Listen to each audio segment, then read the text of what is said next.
The morning Hannah Reed threw her fiancé into the street wearing nothing but his undergarments. Every window on Maple Street flew open. Victor Jenkins scrambled for his dignity while she hurled his boots after him. Her voice sharp enough to cut glass. "You want my money, earn your own, you thieving bastard." The town of Millbrook, Colorado would talk about this for years. What they didn't know was that this humiliation was just the beginning and the real scandal hadn't even started yet.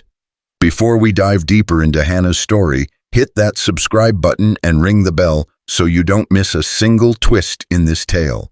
And comment below with your city. I want to see how far this story travels. Now let's get back to that unforgettable morning.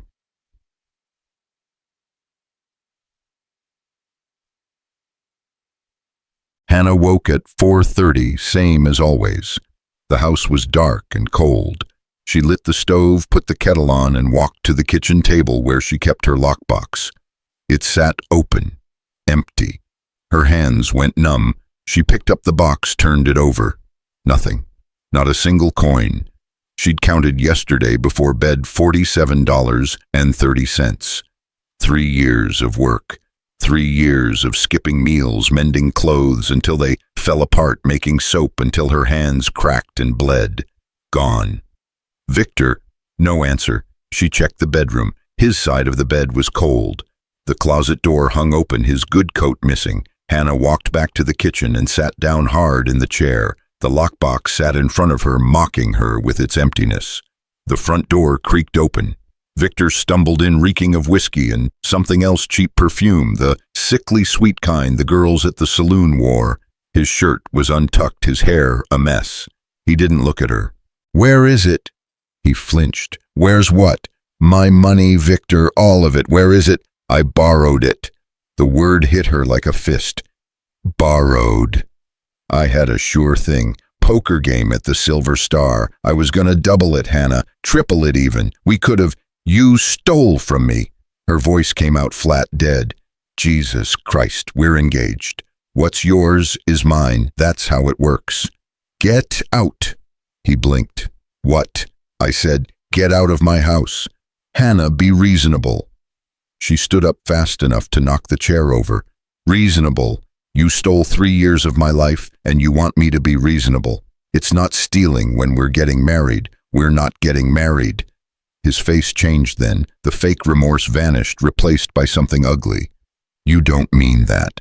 I've never meant anything more in my life. Listen to me." He stepped closer. "You need me. You think you can make it alone, making your little soaps playing shopkeeper. You're 28 years old, Hannah. No other man in this town will have you. You're too old, too stubborn, too—" Her hand cracked across his face before she knew it was moving. Victor touched his cheek eyes wide. Then he lunged. Hannah sidestepped and grabbed his arm, using his own momentum to spin him toward the door. Surprise was on her side. He was drunk and off balance. "You crazy bitch. Out." She shoved him hard. He stumbled onto the porch. "Get out of my house. My clothes, Hannah. God damn it, my clothes." She slammed the door and locked it. His fists pounded the wood. Hannah grabbed his shirts from the bedroom, his trousers, his suspenders, everything. She opened the door just wide enough to throw them in his face. "There's your clothes. My boots. I need my boots." She picked them up from beside the fireplace and hurled them. One sailed over his head into Mrs. Patterson's rose bushes. The other hit him square in the chest. That's when she noticed the street. Mrs. Patterson stood on her porch in her nightgown, mouth hanging open. The Reverend's wife was there too, clutching her Bible like it could protect her from witnessing such a scene. Old Tom Fletcher had stopped on his way to the feed store. The Morrison children had abandoned their game to stare. Victor stood there in his union suit, the fancy silk one he'd bought with her money, holding his clothes and looking exactly like what he was. A thief caught with his pants down. "You'll regret this," he shouted, trying to cover himself. "Every man in this county will know what kind of woman you are." "Good." Hannah's voice rang clear down the street. "Tell them Hannah Reed doesn't tolerate liars or thieves. Tell them she'd rather die alone than marry a man who steals from her while she sleeps." She slammed the door. The silence inside was absolute. Hannah slid down to sit on the floor back against the door and waited for the tears. They didn't come. Instead, she felt lighter, like she'd been carrying Victor on her back for months and had finally set him down. 3 sharp knocks. "Hannah Reed," Mrs. Patterson's voice tight with righteousness. Hannah didn't answer. "Everyone saw what you did. It's disgraceful. A lady doesn't get robbed by her fiancé either, Mrs. Patterson." Silence. Then footsteps retreating down the porch stairs. Hannah stood and walked to her workbench. Rows of soap sat curing on the shelves. Lavender, rose, mint, honey, oat. She picked up a bar of lavender and inhaled. The scent steadied her. "No more men," she whispered. "No more trusting anyone but myself." Outside, the whispers had already started. Hannah didn't sleep. She cleaned instead. Every surface Victor had touched got scrubbed. She found a receipt in his coat pocket, the Silver Star Saloon, $15 for whiskey. Another receipt tucked in his boot, a bracelet from the jeweler's, $22. Not for her. She'd never seen it. By dawn, the house was spotless and she was exhausted. She made coffee and sat at the workbench, staring at her soap molds.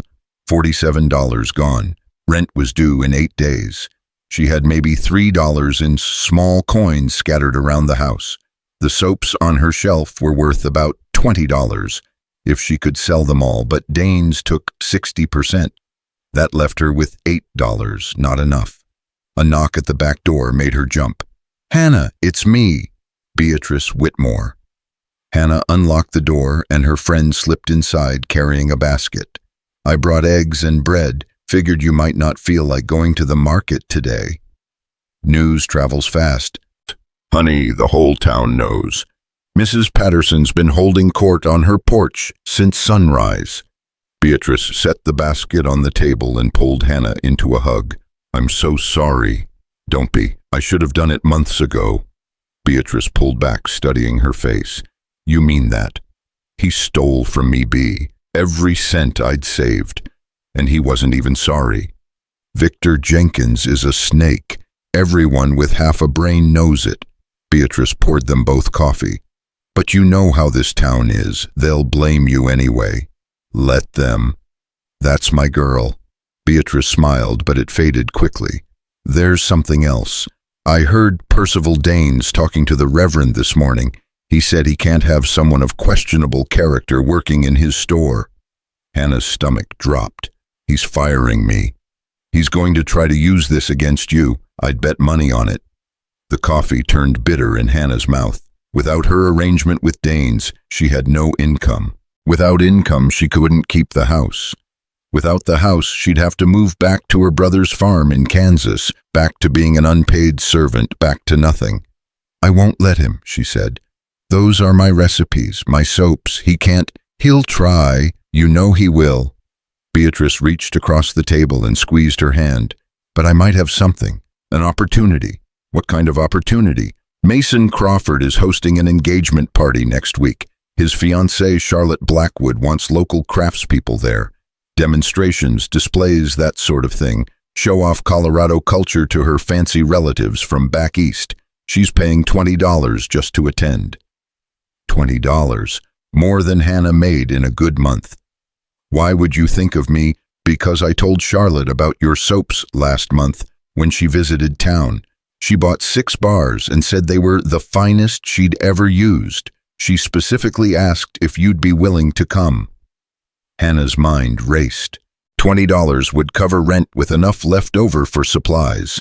But Mason Crawford, the whole town whispered about him. His wife had died in a fire 2 years ago. Some said it was an accident, others said murder. Nobody went to Crawford Ranch if they could help it. "I don't know, B. The rumors about him are probably nonsense. You know how people talk." Beatrice leaned forward. "Listen to me. You need this.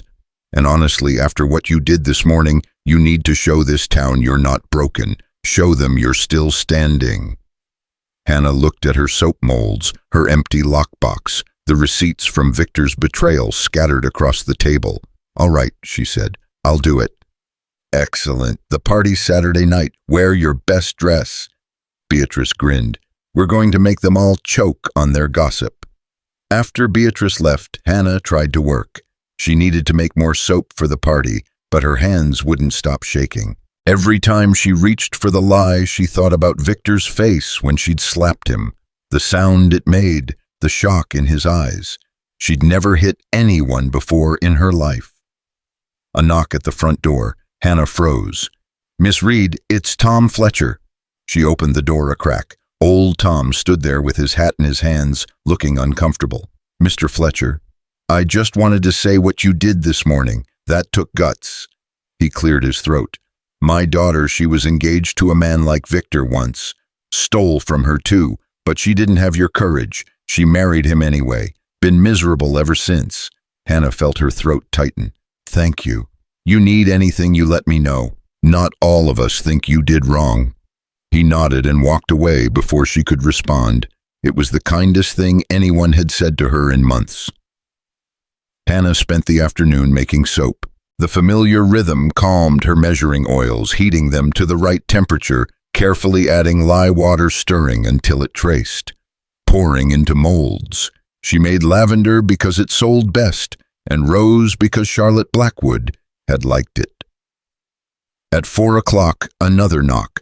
She opened the door to find Percival Danes standing there with 2 other men, the Reverend and Sheriff Mitchell. Her stomach clenched. Miss Reed. Danes's smile didn't reach his eyes. We need to talk. About what? Your future employment. May we come in? She didn't want them in her house, but refusing would only make things worse.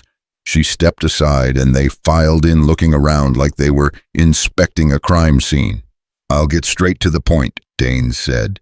After this morning's incident, I've had several customers express concern about your soaps being sold in my store. Concern about what the quality hasn't changed. Not about quality, about character. He pulled a folded paper from his pocket. I've drawn up a new contract. You sign over the rights to your formulas, and I'll keep you on as a shop girl at 50 cents a day. It's generous considering your circumstances. Hannah snatched the paper and read it. Her hands started shaking halfway through. He wanted everything, every recipe, every technique, every scent combination she'd spent 3 years perfecting. In exchange, he'd pay her pennies to work in his store while he sold her creations as his own. This is theft. This is business, Danes said. You have a choice, Miss Reed. Sign the contract and maintain some income, or refuse and watch your little soap enterprise die. Without my store, you have no customers. Without customers, you have nothing. The Reverend cleared his throat. Mr. Danes is being quite generous. A woman in your position, unmarried, publicly disgraced, can't afford to be prideful. Prideful? Hannah's voice rose. He wants to steal my work. I'm offering you security, Danes said. 50 cents a day guaranteed. That's more than most women make.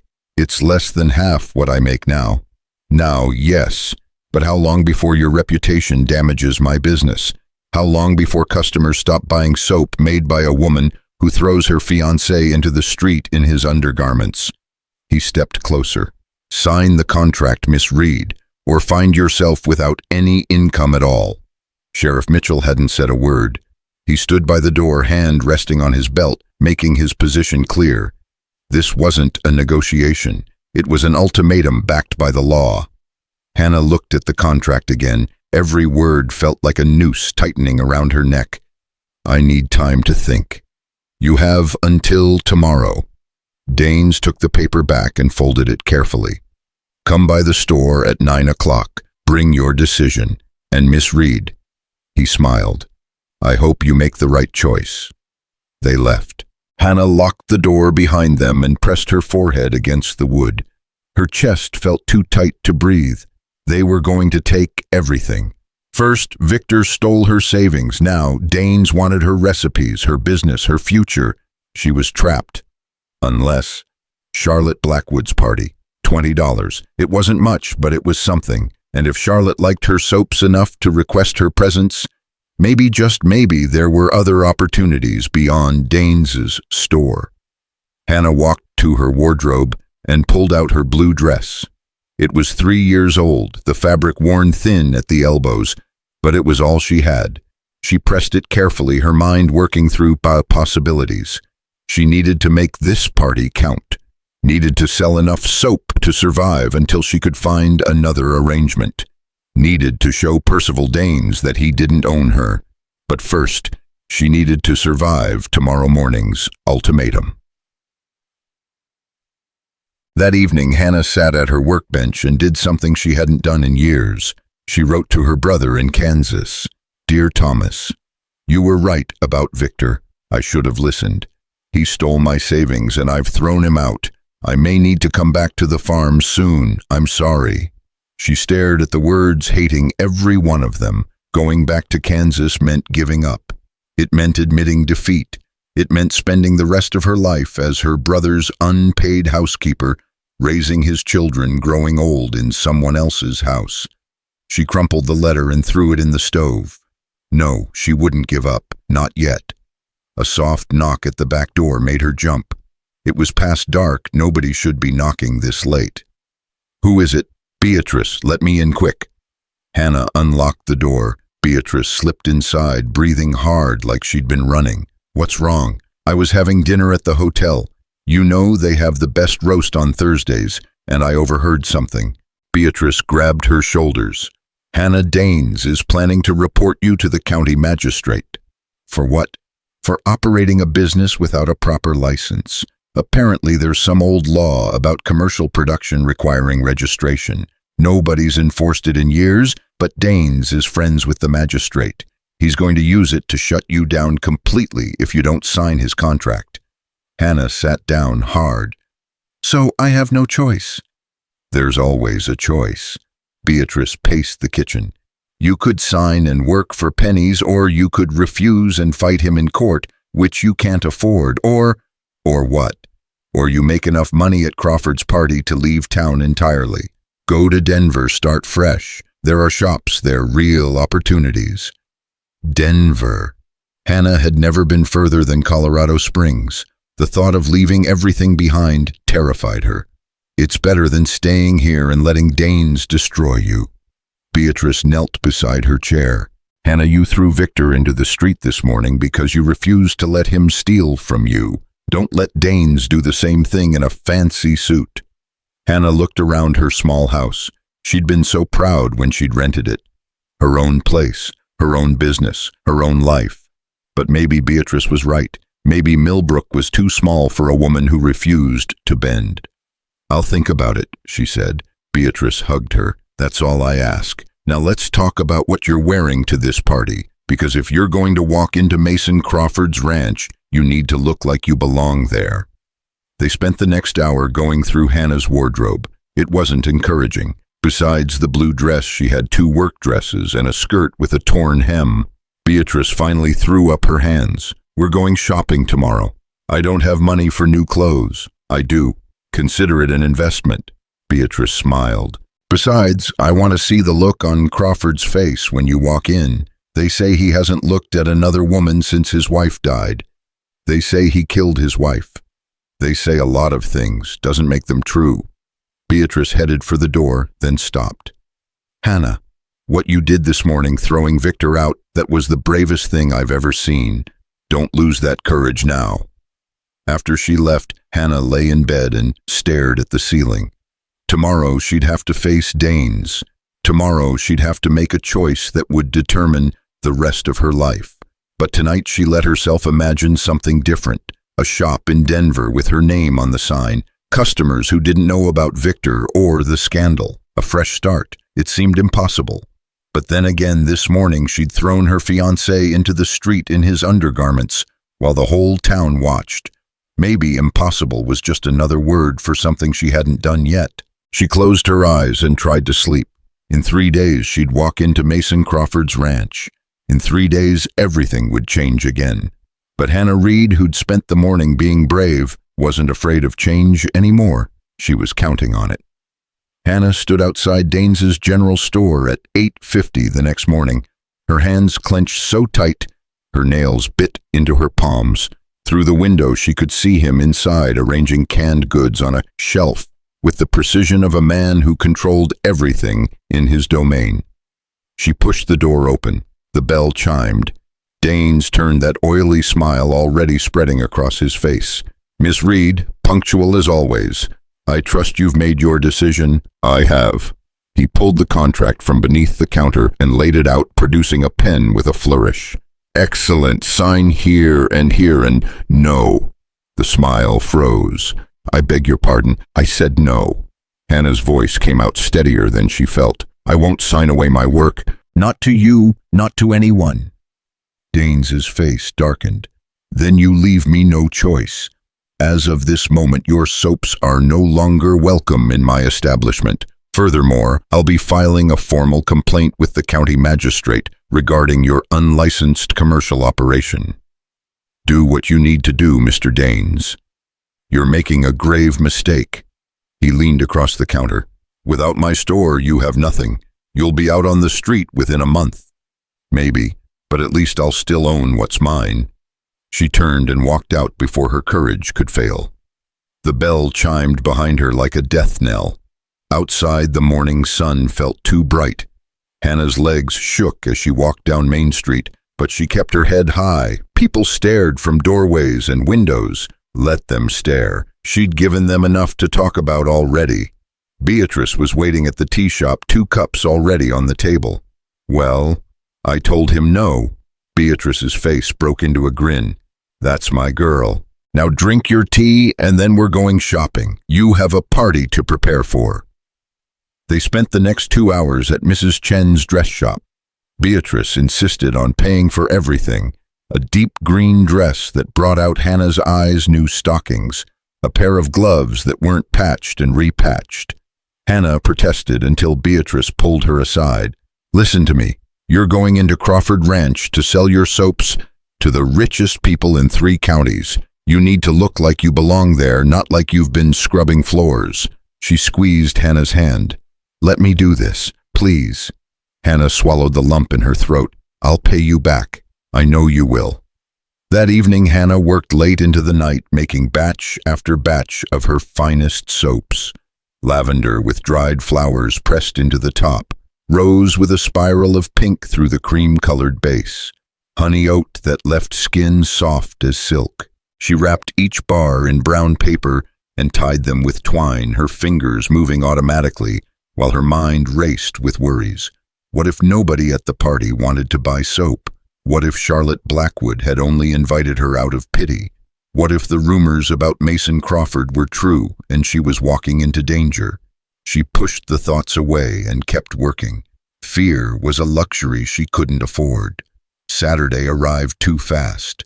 Hannah bathed in cold water. She couldn't spare the coal to heat it, and dressed with shaking hands. The green dress fit perfectly, hugging her waist before flowing out in soft folds. She pinned her dark hair up, leaving a few curls loose around her face, the way Beatrice had shown her. When she looked in the small mirror above her washstand, she barely recognized herself. She looked like someone who belonged at a party, someone who hadn't spent the week watching her entire life fall apart.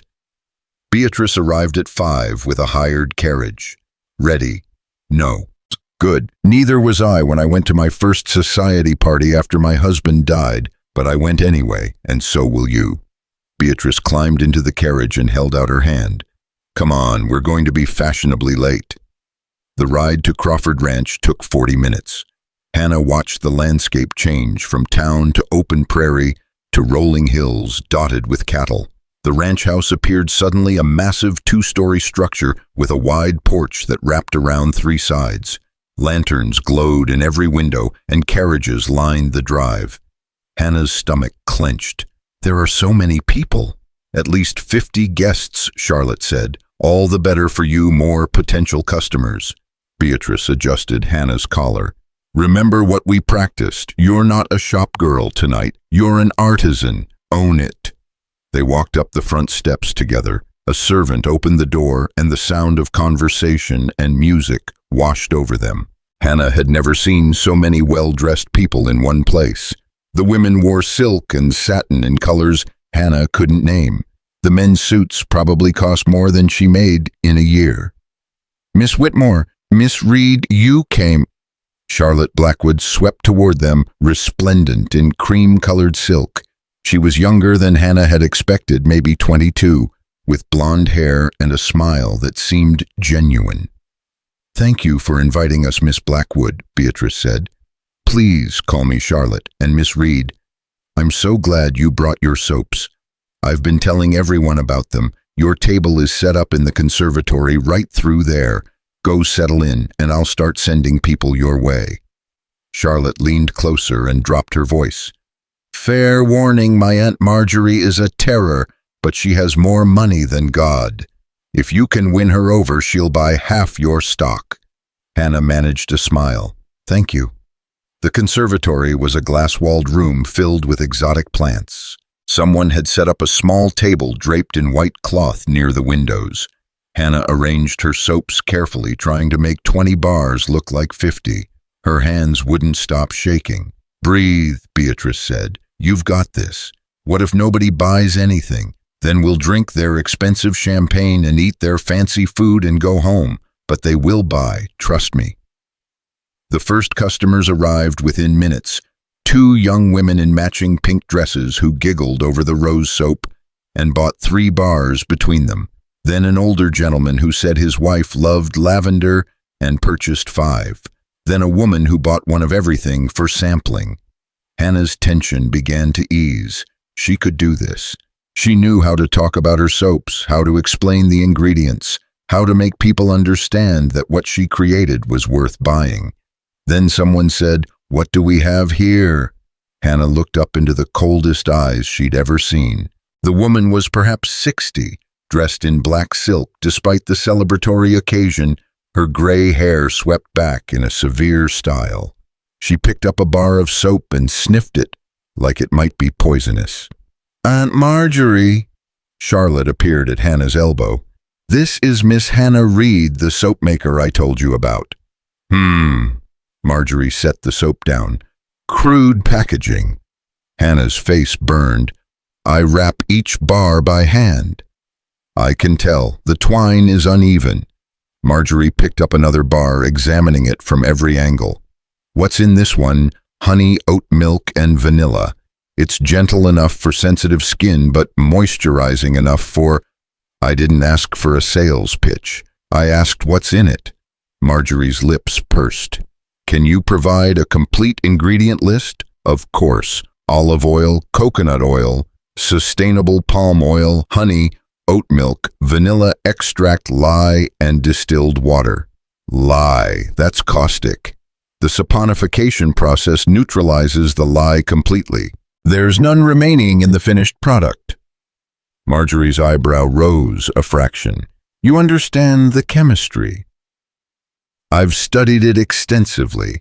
I can't create a quality product without understanding the science behind it." For the first time, something that might have been respect flickered across Marjorie's face. She picked up 5 bars of different varieties. "I'll take these, and if they're as good as you claim, I'll want 2 dozen shipped to my home in Boston." Hannah's heart hammered. 2 dozen. "Do you have a problem with large orders?" "No, ma'am, not at all." Marjorie pulled out a small purse and counted out bills. "Charlotte has my address. Don't disappoint me, Miss Reed. I don't give second chances." She swept away, and Hannah realized her hands were shaking again, but this time from excitement. 2 dozen bars. That was more money than she'd make in 3 months at Daines's store. "See?" Beatrice whispered. "I told you." The next 2 hours passed in a blur. Hannah sold every bar she'd brought and took orders for 30 more. Women pressed calling cards into her hand, asking if she'd consider shipping to Denver, to Kansas City, even to San Francisco. Hannah's head spun with numbers and possibilities. She was counting the money for the 3rd time when a shadow fell across her table. "Miss Reed." Hannah looked up and forgot how to breathe. The man standing before her was tall, easily over 6 feet, with broad shoulders and dark hair graying at the temples. His face was weathered from years in the sun, with lines around his eyes, that suggested he squinted against the wind more often than he smiled. But it was the scars that caught her attention. They traced up the left side of his neck and disappeared beneath his collar, the skin pulled tight and shiny. Fire scars. "Mr. Crawford," Charlotte appeared again, slightly breathless. "I was hoping you'd come meet Miss Reed. She's the soap maker I told you about." Mason Crawford nodded, but didn't take his eyes off Hannah. "I've been watching you work." The words should have sounded creepy, but didn't. They sounded curious.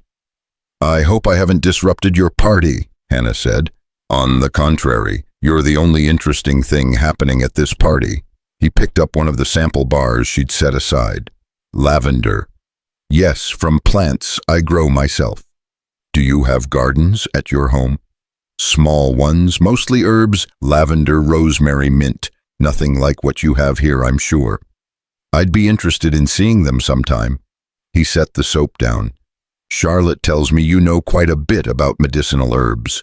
Hannah glanced at Charlotte, who was trying very hard not to smile. "I've studied them. My grandmother was a midwife. She taught me which plants had healing properties. I have extensive herb gardens here at the ranch. My late wife started them years ago, but—" He touched the scars on his neck absently. "After she passed, I haven't known what to do with them. They're overgrown now, probably half dead." "That's a shame. Herb gardens require consistent care. Would you be willing to consult for payment, of course? I'd like to restore them properly." He hesitated. "If you're not uncomfortable coming here." There it was, the acknowledgement of the rumors. Hannah met his eyes directly. They weren't cold at all, she realized. They were sad. "I'm not uncomfortable, Mr. Crawford."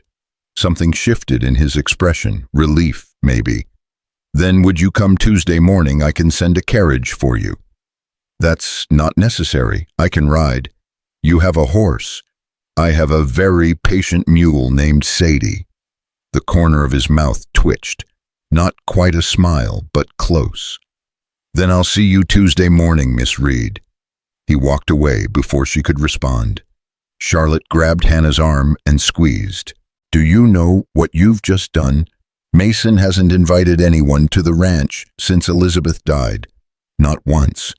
And he certainly hasn't smiled or almost smiled at another woman. I didn't do anything. He wants help with his gardens." "Mm-hmm." Charlotte's eyes sparkled. "Keep telling yourself that." The party wound down around midnight. Hannah's head buzzed with champagne and success.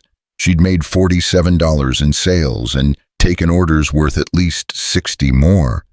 Add Charlotte's $20 payment, and she had enough to pay rent, buy supplies, and eat for the next 2 months. Beatrice was quiet on the ride home. "What's wrong?" Hannah asked. "Nothing's wrong. I'm just thinking." "About what?" "About the way Mason Crawford looked at you." Beatrice turned to face her. "Hannah, I've known that man for 5 years. I've never seen him look at anyone like that. He wants gardening advice. He wants more than that. And I saw the way you looked at him too." Hannah's face heated. "I don't know what you're talking about." "Don't you?" Beatrice's voice was gentle. "You just swore off men 3 days ago, and now the loneliest man in Colorado is inviting you to his ranch. It's professional." "Is it?" Hannah didn't answer. She stared out the window at the darkness rolling past and tried not to think about Mason Crawford's almost smile. Tried not to wonder what his voice would sound like if he actually laughed. Tried not to imagine what had put that deep sadness in his eyes. She'd sworn off men. She meant it. Victor had taught her that lesson well. But Mason Crawford didn't seem like Victor Jenkins. He seemed like someone who'd been hurt badly and was just starting to figure out how to live again. Hannah knew that feeling intimately. When Beatrice dropped her home, the house felt emptier than before. Hannah lit a lamp and counted her money again, laying the bills out on the table. Real money.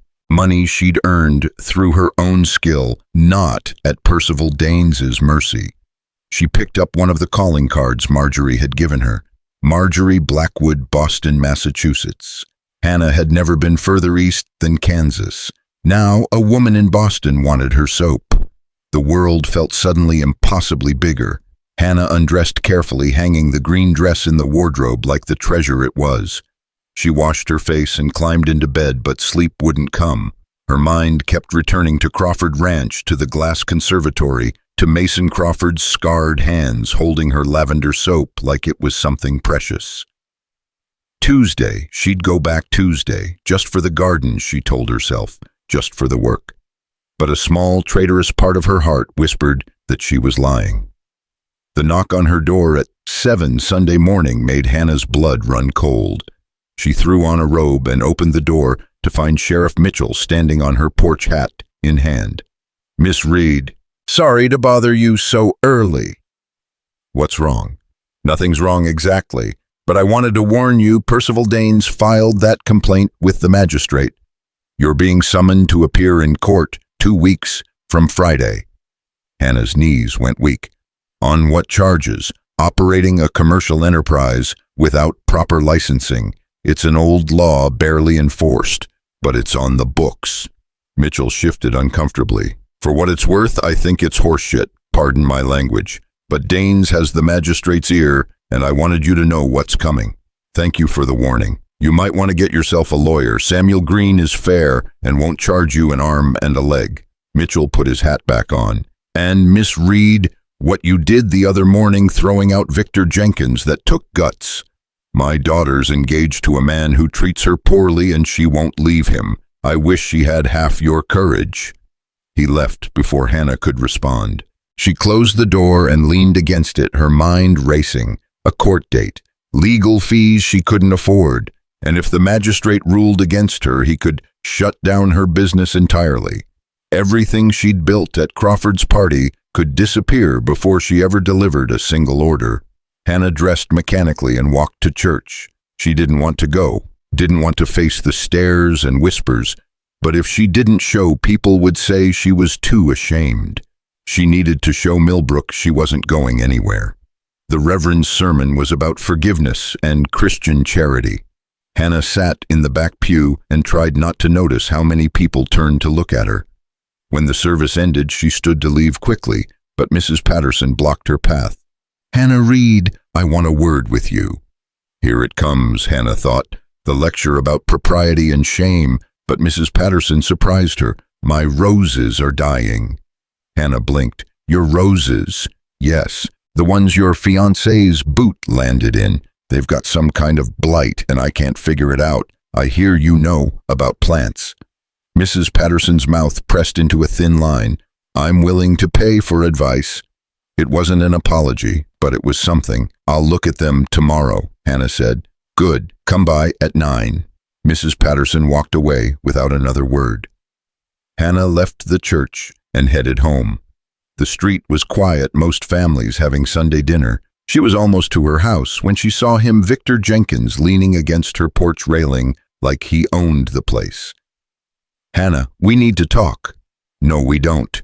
She tried to walk past him, but he grabbed her arm. "You embarrassed me. You stole from me. I made a mistake, all right, I'm sorry. Can we just let go of my arm?" "Not until you listen." His fingers tightened. "You think you're so much better than me now? You think throwing me out makes you strong? You're nothing without me, Hannah. Nothing."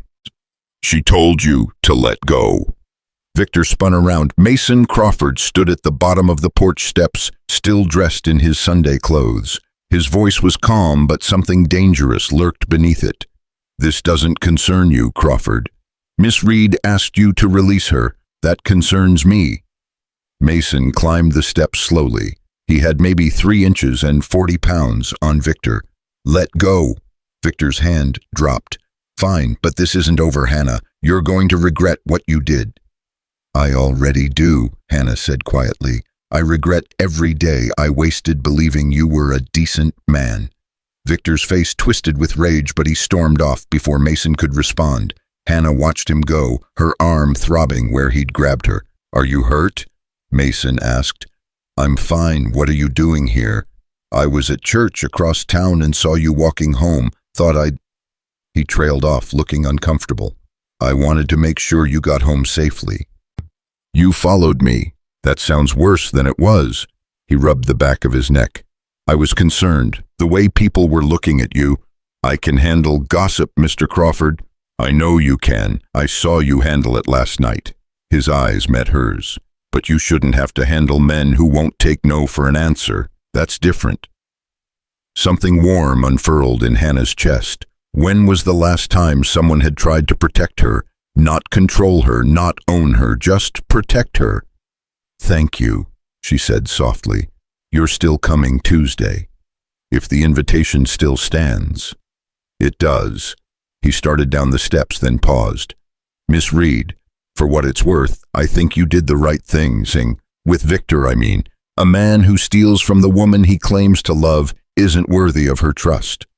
Seems like you know something about broken trust. Mason's face darkened. More than I'd like. He walked away, leaving Hannah on her porch with a dozen questions burning in her mind. What had happened to his wife? Why did the whole town think he'd killed her? And why did Hannah care so much about the answers? She went inside and locked the door, but she couldn't lock out the memory of Mason's scarred hands or the sadness in his eyes. Couldn't forget the way he'd climbed her porch steps like he'd fight Victor if necessary.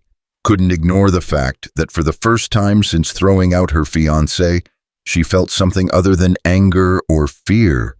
She felt curious. And curiosity, Hannah knew, was dangerous. Monday dragged. Hannah made soap, examined Mrs. Patterson's roses, aphids, and powdery mildew, easily treatable, and tried not to think about the next morning. She pressed her work dress, braided her hair, and told herself this was just a job. Professional consultation, nothing more. She didn't sleep at all Monday night. Tuesday morning dawned cold and clear. Hannah, dressed in her sturdy brown dress and boots, packed a notebook and pencil and led Sadie out of the small stable behind her house. The mule was old and slow but reliable. They set out for Crawford Ranch at 7. The ride took almost an hour. Hannah's nerves grew with every mile. What was she doing? Going alone to a man's ranch, a man rumored to be a murderer, a man she barely knew. But when she crested the final hill and saw Crawford Ranch spread out below, something in her chest eased. In daylight, it looked different than it had at the party. The house was weathered but well maintained, the barns sturdy, the fences straight. This was a working ranch, not some haunted mansion from a penny dreadful. Mason was waiting on the porch. He came down to help her dismount, and Hannah noticed he moved with a slight limp she hadn't seen at the party. "Thank you for coming," he said. "Thank you for hiring me." He led her around the side of the house to a series of raised beds that had once been gardens but were now overrun with weeds. Hannah knelt and began examining the plants, separating living herbs from dead ones, checking soil quality, making notes. Mason watched in silence for a few minutes. Then he said, "My wife Elizabeth started these gardens 10 years ago. She loved growing things." Hannah didn't look up from the lavender she was examining. "These plants are tough. Most of them can be saved with proper care. She died 2 years ago, in a fire." His voice was flat, emotionless. "The barn caught fire one night. She was inside. By the time I got to her, it was too late." Hannah sat back on her heels. "I'm sorry. Everyone thinks I killed her." The bluntness of the statement shocked her. Hannah looked up at him. "Did you?" "No." Mason's jaw tightened. "But I understand why they think it. We fought that night, loudly. Half the ranch hands heard us. 2 hours later, she was dead." "What were you fighting about? Does it matter?" "Yes." He was quiet for so long Hannah thought he wouldn't answer. Then he said, "She wanted to leave.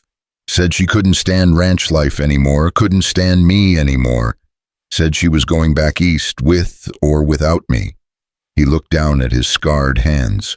"I told her to go, and then the barn caught fire." "How did the fire start?"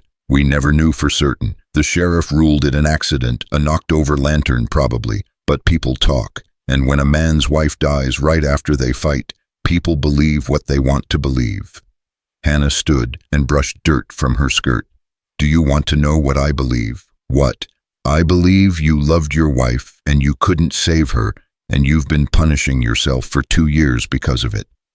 She met his eyes directly. I don't think you killed her, Mr. Crawford. I think grief is killing you instead. Mason stared at her like she'd slapped him. Then his face crumpled just for a second before he got control again. How did you? Because I know what it looks like when someone's drowning. Hannah's voice was gentle. And you, Mr. Crawford, are drowning. He turned away, shoulders rigid. Hannah gave him a moment, then returned to examining the gardens. They worked in silence for the next hour, Hannah making notes while Mason pulled weeds. The quiet between them felt comfortable rather than awkward. Finally, Hannah stood and dusted off her hands. I can save most of these plants. I'll need to come 3 times a week for the next month, then once a week after that for maintenance. I'll write up a complete plan with costs and timeline. Whatever you need. Mason's voice was rough. Miss Reed, Hannah, thank you. For what? For not running when I told you about Elizabeth, for not looking at me like I'm a monster. Hannah smiled. Mr. Crawford, I threw my fiancé into the street in his undergarments last week. If you're a monster, then so am I. This time he actually smiled. It transformed his face, making him look years younger. I heard about that. Best story this town's had in years. Glad I could provide entertainment. It wasn't entertainment, it was courage. His smile faded. A lot of women would have stayed with Victor out of fear or habit. You didn't. That takes strength. Or stupidity. No, strength. He walked her back to where Sadie was tied. Same time Thursday. I'll be here. Hannah rode home with her mind spinning. Mason Crawford wasn't what she'd expected. He wasn't cold or cruel or dangerous. He was lonely and grieving and trying so hard to keep living despite the weight of rumors and loss. She understood that more than she wanted to admit. When she got home, Beatrice was waiting on her porch with a basket of food and a knowing look. So how was it? How was what? Don't play coy with me, Hannah Reed. How was your morning with Colorado's most eligible widower? It was professional. We discussed herb gardens. And nothing. Hannah unlocked the door and let them inside. He's grieving his wife, that's all. That's not all, and you know it. Beatrice set the basket on the table. I saw the way he looked at you at the party, and I saw the way you looked at him just now when you said his name. I'm not interested in romance, B. I just ended an engagement 5 days ago. To a man who stole from you, that's not the same as ending something real. Beatrice touched her arm. I'm not saying marry him tomorrow. I'm just saying, don't close yourself off completely. Not all men are like Victor. Hannah thought about Mason's scarred hands and sad eyes, about the way he'd pulled weeds beside her without complaining, about how he'd thanked her for not running away. No, she said quietly. I suppose they're not. The next 2 weeks fell into a rhythm Hannah hadn't expected. Tuesday, Thursday, and Saturday mornings she rode Sadie to Crawford Ranch. She worked the herb gardens while Mason worked alongside her, and they talked about plants mostly, about soil composition and companion planting and which herbs needed full sun versus partial shade. Safe topics, professional topics, but sometimes the conversation drifted. Mason told her about ranch life, about the cattle drive he'd led at 18, about the winter his father died, and he'd had to keep 200 head alive through blizzards that lasted 3 days. Hannah told him about her grandmother's herb lore, about learning to make soap in her brother's kitchen in Kansas, about the first time someone paid real money for something she'd created with her own hands. They didn't talk about Elizabeth. They didn't talk about Victor. Those wounds were still too fresh, too raw to expose to daylight. Agnes Monroe Mason's housekeeper watched them from the kitchen window with shrewd eyes. She was a round woman in her 50s with gray streaked hair and a face that seemed permanently skeptical. On Hannah's 4th visit, Agnes brought out lemonade and cookies. You're doing good work with those gardens, Agnes said, handing Hannah a glass. Haven't seen them this healthy since Miss Elizabeth was alive. Hannah caught the emphasis on Miss Elizabeth and the way Agnes's eyes flicked between her and Mason. Thank you, Mrs. Monroe. Just Agnes, dear. Mrs. Monroe makes me sound older than dirt. She turned to Mason. That fence in the north pasture needs mending. Tom says 3 posts are rotted clear through. I'll get to it this afternoon. See that you do. Can't have the cattle wandering onto Blackwood property again. Lord knows Mr. Blackwood's still sore about the last time. Agnes picked up the tray and headed back inside, but not before giving Hannah one more measuring look. She doesn't trust me, Hannah said when Agnes was out of earshot. She doesn't trust anyone. Lost her husband to a con man selling miracle tonics 15 years ago. Been suspicious ever since. Mason took a long drink of lemonade. But she liked you enough to bring out the good cookies, that's something. Hannah bit into one. Butter and brown sugar melted on her tongue. These are incredible. Don't tell her that. She'll never let you leave. Mason smiled, and Hannah noticed he'd been smiling more lately. Small smiles, cautious ones, but real. They worked in companionable silence until noon, when Hannah stood and stretched her aching back. The lavender beds were finally clear of weeds, the rosemary trimmed back to healthy growth. Another 2 weeks and the gardens would be thriving again. Same time Thursday, Mason asked. Actually, I can't. I have to appear before the magistrate that morning. His face darkened. The complaint Danes filed. How did you know about that? Small town. Word gets around. He wiped dirt from his hands. What's he charging you with? Operating without a commercial license. It's ridiculous. Half the people in Millbrook sell things without licenses. But Danes has the magistrate's ear, and you don't have a lawyer. It wasn't a question. Hannah shook her head. Can't afford one. Samuel Green wanted $50 up front. I don't have it. Mason was quiet for a long moment, staring at the gardens they'd restored together. Then he said, I'll go with you. What? To the hearing. I'll come with you. Mr. Crawford, you don't have to. Mason, and I know I don't have to. I want to. He met her eyes. Percival Danes is a bully who's trying to steal your life's work because you had the courage to stand up to him. Someone needs to stand up for you. Hannah's throat tightened. Why would you do that?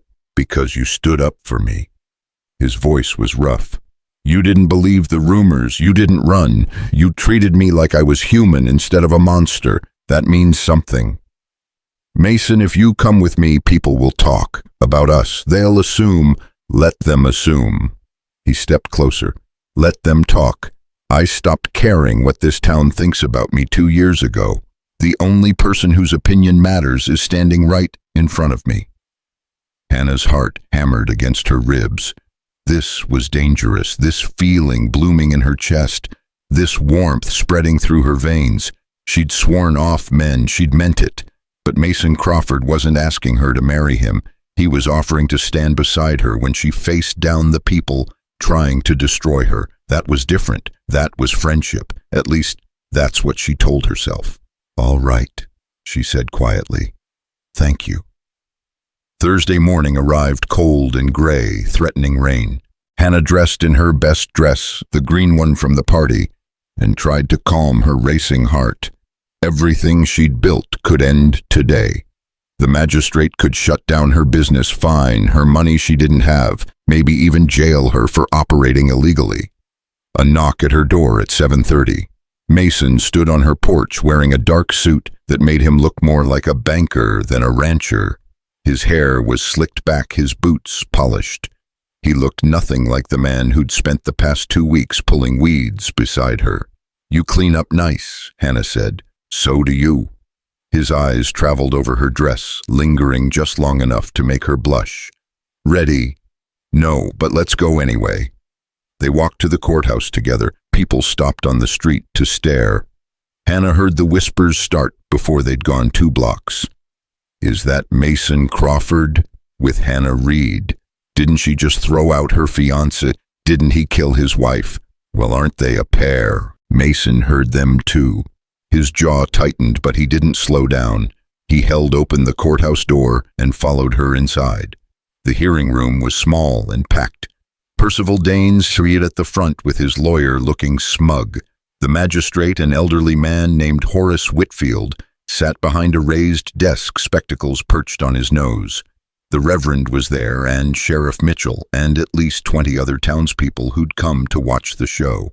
Beatrice pushed through the crowd and grabbed Hannah's hand. "I'm here. You're not alone." "Thank you."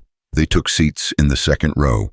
Mason sat on Hannah's other side, close enough that his shoulder brushed hers. The contact steadied her. Magistrate Whitfield banged his gavel. "Order. We're here regarding a complaint filed by Mr. Percival Daines against Miss Hannah Reed for operating a commercial enterprise without proper licensing. Mr. Daines, present your case." Daines stood all false gravitas and practiced outrage. "Your Honor, Miss Reed has been manufacturing and selling soap products in Millbrook for 3 years without obtaining the required commercial operation license as outlined in Territorial Code, Section 47, subsection B. This represents both a legal violation and unfair competition to licensed businesses such as my own establishment." "And what damages have you suffered, Mr. Daines?" the magistrate asked. "Lost revenue, Your Honor. Miss Reed's unlicensed operation has diverted customers who would otherwise patronize my store." "She was selling through your store," someone called from the back, "taking 60% of her profits." Whitfield banged his gavel. "Order, Mr. Daines, is this true?" "We had an arrangement, yes, but Miss Reed terminated that arrangement in an unprofessional manner, forcing you to what?" Hannah was on her feet before she realized it. "To try to steal my recipes, to threaten my livelihood because I wouldn't sign away my work." "Miss Reed, you'll have your chance to speak," Whitfield said, but his eyes were sharp. "Mr. Daines, did you attempt to acquire Miss Reed's formulas? I offered her a fair contract that gave him ownership of everything I'd created." Hannah interrupted. "Every recipe, every technique. He tried to blackmail me into signing by threatening this exact complaint." The room erupted in murmurs. Whitfield banged his gavel 3 times. "Order, Miss Reed, you're out of order."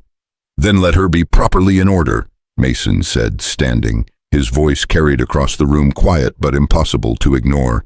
"Let her defend herself, or this isn't a hearing, it's a execution." Whitfield's eyes narrowed.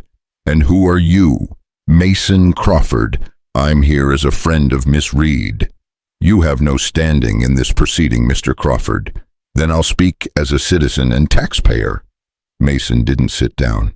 "Percival Daines isn't interested in justice. He's interested in crushing a competitor who refused to be exploited. If operating without a license is such a serious crime, why hasn't he filed complaints against old Tom Fletcher, who sells eggs door to door, or Mrs. Chen, who takes in sewing, or the widow Martinez, who sells tamales from her kitchen?" "Those are different," Daines sputtered. How are they different?" Mason's voice hardened. "Because those people don't threaten your profits, because they know their place." "Mr. Crawford, you're dangerously close to contempt," Whitfield warned. "Then hold me in contempt. But first, let Miss Reed tell her side." Whitfield was silent for a long moment. Then he nodded. "Miss Reed, speak." Hannah stood on shaking legs. Every eye in the room was on her. She wanted to run, to hide, to disappear. But Mason was standing beside her, and Beatrice was squeezing her hand, and somewhere in this room were people who believed in her. "Your Honor, I didn't know I needed a license. Nobody told me. I started making soap in my kitchen 3 years ago to earn extra money. When people liked it, I made more. I never thought of it as a business. I thought of it as survival." Her voice steadied as she spoke. "Mr. Daines approached me. He offered to sell my soaps in his store if I'd give him 60% of the profits. I agreed because I needed the income and the exposure. For 2 years that arrangement worked. Until you threw your fiancé into the street and embarrassed yourself," Daines interjected. "Until my fiancé stole my life savings and I had the self-respect to throw him out." Hannah corrected, her voice sharp. "Mr. Daines used that situation to pressure me. He threatened to stop carrying my products unless I signed a contract giving him ownership of my formulas. When I refused, he filed this complaint. This isn't about licensing, Your Honor. This is about a powerful man trying to punish a woman who wouldn't let him exploit her." The room was dead silent. Whitfield leaned back in his chair. Mr. Danes, is Miss Reed's characterization of events accurate? I offered her a fair business arrangement. Did you threaten to file this complaint if she didn't sign? Danes's face reddened. I informed her of the legal consequences of her unlicensed operation. That's not what I asked. Did you threaten her? I advised her that without my protection, she would face legal scrutiny. That sounds like a threat to me. Whitfield turned to Hannah. Miss Reed, do you have documentation of your soap sales? Yes, Your Honor. I keep records of every bar sold, every ingredient purchased, every penny earned. Bring them to my office tomorrow morning. I'll review them and make a determination. He banged his gavel. This hearing is continued pending further review. In the meantime, Miss Reed, I'm granting you a temporary commercial license. You may continue operating until I make a final ruling. We're adjourned. The room erupted. Danes was shouting something, but Hannah couldn't hear over the blood rushing in her ears. She wasn't shut down. She could keep working. She'd bought herself time. Mason's hand found hers and squeezed. You did it. We did it. Hannah looked up at him, this man who barely knew her, but had stood beside her anyway. Thank you. Don't thank me yet. Whitfield's a fair man, but he's also cautious. He'll want to see proof you're operating legitimately. I have proof. I have records going back 3 years. Then you'll be fine. Mason smiled, and this time it reached his eyes. Let me buy you lunch. You look like you could use a drink. They went to the hotel restaurant, the fanciest place in Millbrook. Hannah had never eaten there, couldn't afford it. But Mason ordered steaks and wine like it was nothing, and Hannah realized that for him, it was nothing. He was one of the wealthiest men in the county. The thought should have intimidated her. Instead, it made her sad. All that money, and he lived alone in that big house with only Agnes for company. What are you thinking? Mason asked. That you're lonely. He blinked clearly, not expecting such directness. I am. Why haven't you remarried? Surely there are women who'd... There are. His voice was flat. Women who want the Crawford name and the Crawford money. Women who'd overlook the rumors and the scars if it meant they could live in a big house and never work another day. He met her eyes. I don't want someone who tolerates me. I want someone who sees me. And has anyone seen you since Elizabeth? Yes. The word was quiet. You. Hannah's breath caught. The restaurant suddenly felt too warm, too close. She reached for her wine glass and took a long sip, buying time to think. Mason, I'm not ready for... I know. He leaned back, giving her space. I'm not asking you for anything, Hannah. I'm just telling you the truth. You see me. Not the money, not the ranch, not the rumors. You see who I am underneath all of it. Do you know how rare that is? I see a man who's been hurt badly and is trying to survive it. Same as me. Exactly. Same as you. He smiled sadly. Maybe that's why we understand each other. They finished lunch in thoughtful silence. When Mason walked her home, he didn't try to hold her hand or kiss her or make any kind of romantic gesture. He just made sure she got inside, safely tipped his hat, and left. Hannah stood at her window and watched him walk away and tried to ignore the ache in her chest. That evening, Beatrice came by with more gossip. The whole town is talking about you and Mason Crawford. Of course they are. Hannah, he stood up in front of the magistrate for you. He called out Percival Danes in public. Do you know what that means? It means he's a good friend. It means he's courting you, you stubborn woman. Beatrice threw up her hands. How can you not see it? Because I'm not looking for it. Hannah turned from the window. I ended my engagement 12 days ago. 12 days. I'm not ready to start something new. Who says you have to be ready? Sometimes the best things happen when we're not looking for them, and sometimes we get hurt because we jump too fast. Beatrice's face softened. Victor really did a number on you, didn't he? He taught me that trusting men is dangerous, that depending on anyone but myself leads to pain. Hannah sat down heavily. Mason is kind, he's lonely. He deserves someone who can give him what he needs. But I can't be that person. Not yet. Maybe not ever. You're scared. I'm realistic. No, you're scared, and I understand that. But Hannah, don't let fear keep you from something real just because the last thing was fake. After Beatrice left, Hannah tried to work on soap but couldn't focus. Her mind kept drifting to Mason's words. You see me. Not the money, not the ranch, not the rumors. You see who I am underneath all of it. The problem was she did see him. She saw his kindness and his loneliness and his quiet strength. She saw the way he'd carefully restored his wife's gardens, because letting them die would feel like losing her twice. She saw a man who'd been broken by loss and was slowly, carefully putting himself back together, and God help her, she wanted to know him better, wanted to understand what had put those scars on his neck and that sadness in his eyes. Wanted to hear him laugh, really laugh, not just smile. But wanting was dangerous. Wanting led to trusting, and trusting led to stealing and lying and waking up to find your lockbox empty. Hannah went to bed early, but couldn't sleep. Every time she closed her eyes, she saw Mason standing beside her in the courthouse. Mason defending her when no one else would. Mason looking at her like she was something precious instead of something broken. Saturday morning, she rode to Crawford Ranch with her heart in her throat. Mason was waiting as always, but something was different. The air between them felt charged electric. I thought about what you said, Hannah said, kneeling beside the mint bed, about seeing each other. And you're right, I do see you, but Mason, I'm not ready for, I know, you've said. He knelt beside her. I'm not asking you to be ready, I'm just asking you to keep coming here, keep working with me, keep talking to me. Whatever happens after that, he shrugged, we'll figure it out when we get there. It was exactly the right thing to say. No pressure, no demands, just presence. All right, Hannah said quietly, I can do that. They worked together until noon, and when Agnes brought out lunch, she set it on a blanket in the garden instead of at the kitchen table.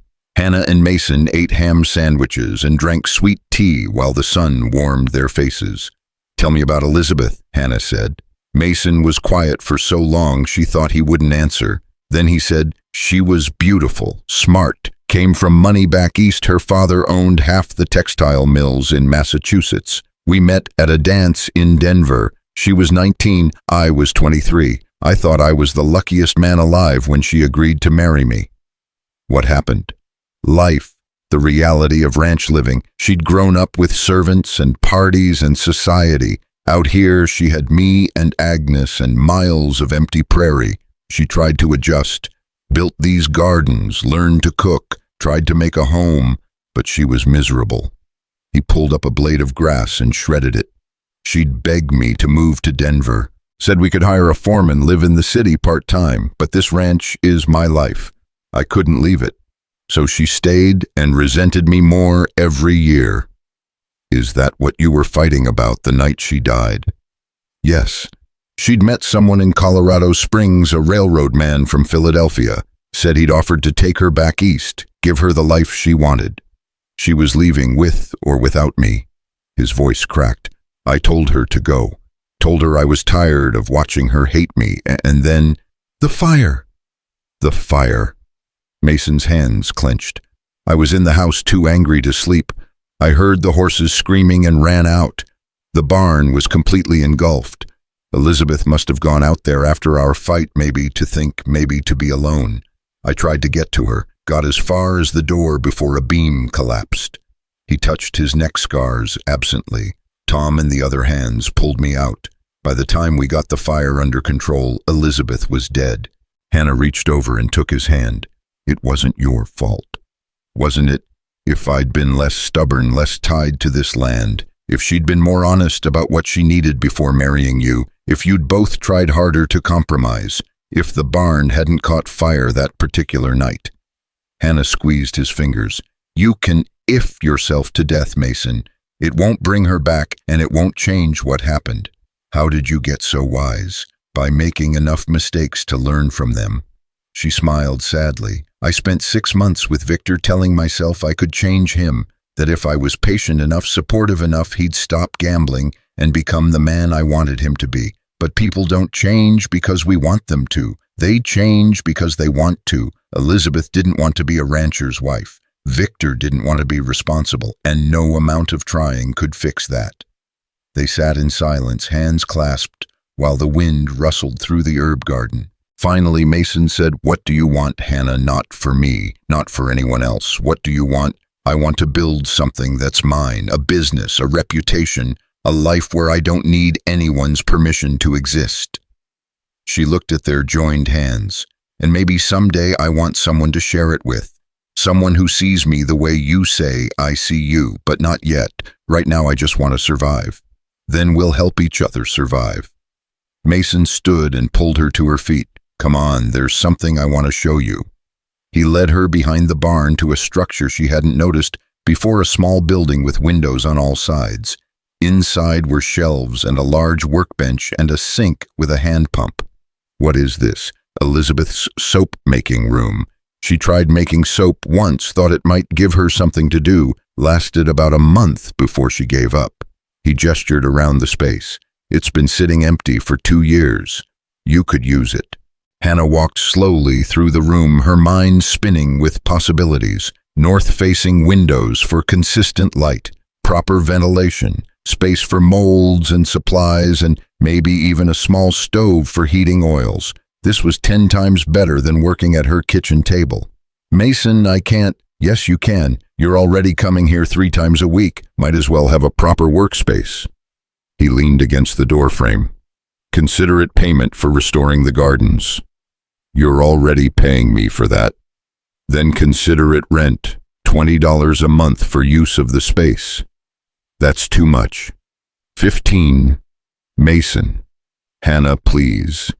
His voice was quiet but intense. "Let me do this. Let me help you build something that's yours. You said that's what you want. This could be part of it." Hannah looked around the room again, already imagining where she'd put her molds, how she'd arrange her ingredients. With this space, she could triple her production, could fill those orders from Boston and Denver and San Francisco, could build the business she'd always dreamed of. $10 a month, she said, and I maintain the gardens for free. Deal. Mason held out his hand. Hannah shook it, and neither of them let go right away. "Thank you," she whispered. "Thank you for giving me a reason to open this room again, for giving me a reason to look forward instead of back." They stood there in the doorway, hands clasped, and Hannah felt something shift inside her. Not love, it was too soon for that, but trust. The fragile, terrifying beginnings of trust. Maybe Beatrice was right. Maybe the best things happened when you weren't looking for them. Or maybe Hannah was just setting herself up to get hurt again. Either way, she'd agreed to rent the soap-making room, which meant she'd be spending even more time at Crawford Ranch, even more time with Mason. She told herself it was just business. But riding home that afternoon, with the wind in her hair and the sun on her face, Hannah couldn't quite make herself believe it. The following Tuesday, Hannah arrived at Crawford Ranch with Sadie loaded down with soap-making supplies. Mason helped her unload everything and set up the workshop. Agnes came by with fresh-baked bread and raised her eyebrows at the domestic scene, but didn't comment. Over the next week, Hannah fell into a new routine. She worked the gardens in the morning, made soap in the afternoon, and ate lunch with Mason somewhere in between.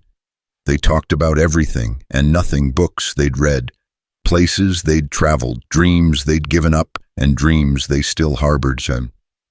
Hannah told him about her grandmother who'd taught her that being alone wasn't the same as being lonely.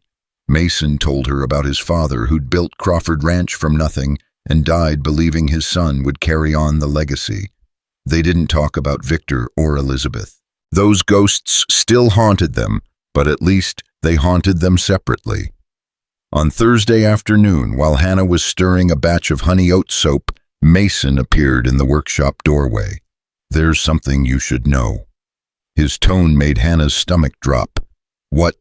Victor's been spreading rumors about us, saying you left him for me, saying we've been carrying on for months, that I paid you to throw him out so you'd be free."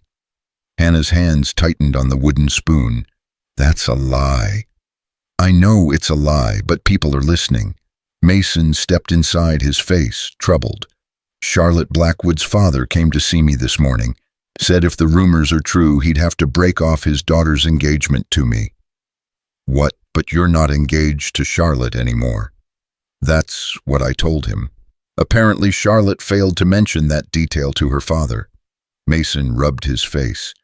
The engagement was his idea, not ours. Charlotte agreed to placate him, but we both knew it wouldn't last. She's been in love with the sheriff's son for 2 years. Then why did she? Because women don't always get to choose, Hannah. You know that. His eyes were sad. Anyway, she finally told her father the truth. He's furious. And now Victor's rumors are making everything worse. People are saying I'm the reason the engagement ended, that I seduced you away from Victor and Charlotte, away from her duty to her father. Hannah set down the spoon and sank onto a stool. What do? We ignore them. Let the gossip die down naturally. Or we could stop seeing each other. Mason went very still. Is that what you want? No. The word came out before Hannah could stop it. But I don't want to destroy your reputation either. My reputation was destroyed 2 years ago. When Elizabeth died, I survived that. I'll survive this. He knelt in front of her so their eyes were level. Hannah, look at me. Do you want to stop coming here? No. Then don't. Let them talk. Let Victor spin whatever lies make him feel better. We know the truth, and that's enough. But it wasn't enough. Not really. Because that Sunday when Hannah went to church, the whispers followed her like flies. And when she stopped at the general store for flour, the clerk forgot to have her usual order ready. And when she walked down Main Street, women pulled their children closer, like scandal was contagious. Beatrice found her crying in her kitchen that evening. They're never going to let me live here in peace, Hannah said. First Victor, now Mason. I'm going to be the town whore for the rest of my life. Then leave. Hannah looked up, startled. What? Leave Millbrook? You've got enough money now. You've got orders from Denver and Boston. Go somewhere no one knows about Victor or Elizabeth or any of this mess. Beatrice sat beside her. You said you wanted to build something that's yours. You can't do that here. This town will never let you. But the workshop is portable. Mason could ship your equipment anywhere. Hell, he'd probably pay for it just to see you succeed. I can't ask him to do that? Why not? He clearly cares about you. Hannah wiped her eyes. That's the problem. If I leave, I'd be leaving him too, and I don't know if I want to do that. Beatrice smiled gently. Oh, honey, you've already fallen for him, haven't you? No, I don't know. It's too soon to... The heart doesn't care about timing. Trust me on that. Beatrice took her hand. You need to talk to him. Tell him what you're feeling. See if he feels the same. Because running away won't help if you're leaving your heart behind.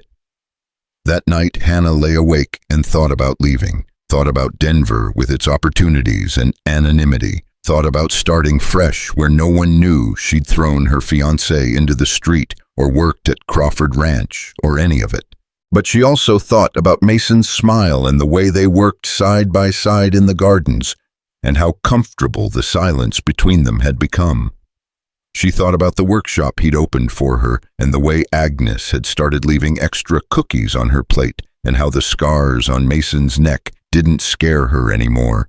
She thought about trust, that fragile thing she'd sworn she'd never give another man. And she realized with equal parts terror and wonder that she'd already given it to him anyway. Hannah woke Wednesday morning with her decision made. She needed to talk to Mason, needed to tell him she was considering leaving Millbrook, needed to understand what was happening between them before she made any permanent choices. But when she led Sadie out of the stable, Victor was waiting in her yard. He looked worse than she'd ever seen him. Unshaven clothes, wrinkled eyes, bloodshot. He'd been drinking, she could smell it from 10 feet away. We need to talk. No, we don't. Hannah tried to walk past him, but he grabbed Sadie's bridle. You've ruined me, Hannah. Nobody in this town will give me work. They all think I'm a thief. You are a thief. You stole $47 from me. I made a mistake, one mistake, and you've destroyed my entire life." His voice rose. "And now you're whoring yourself out to Mason Crawford, the man who murdered his wife. Let go of my mule." "Not until you listen. I know what you're doing, trying to trap Crawford, get his money, but he's using you, Hannah, using you the same way he used Elizabeth, and when he's done, you'll end up just like her, dead in a barn fire." Hannah's temper, which she'd been carefully controlling for weeks, finally snapped. "Mason Crawford is twice the man you'll ever be. He's honest, he's kind, he doesn't steal from people who trust him, and he certainly doesn't get drunk before noon and harass women in their own yards." "You're defending him." Victor laughed, ugly and bitter. "Jesus Christ, you really have fallen for him. Does he know you're damaged goods? Does he know about the baby?" Hannah went cold. "What baby?" "The one you lost 3 years ago. Remember, you thought I didn't know, but I heard you crying in the night. I heard you tell Beatrice." His smile was cruel. "Does Crawford know his precious Hannah can't give him children, that she's broken inside?" The slap came from nowhere. Hannah's hand connected with Victor's face hard enough to snap his head sideways. Sadie whinnied and backed up, frightened. "Get off my property." Victor touched his reddening cheek, and something dangerous flickered in his eyes. "You're going to regret that. I already regret every day I wasted on you. Now get out before I call the sheriff." "Call him, see if I care." But Victor backed toward the street. "This isn't over, Hannah. You and Crawford both are going to pay for what you've done to me." He stumbled away. Hannah stood shaking in her yard, tears streaming down her face. She hadn't thought about the baby in months, had tried so hard to bury that pain where it couldn't hurt her anymore. But Victor had dug it up and thrown it in her face like a weapon. She wanted to climb back into bed and hide. But Mason was expecting her, and she'd promised herself she wouldn't let fear control her anymore. The ride to Crawford Ranch took forever. Hannah's mind churned with everything Victor had said.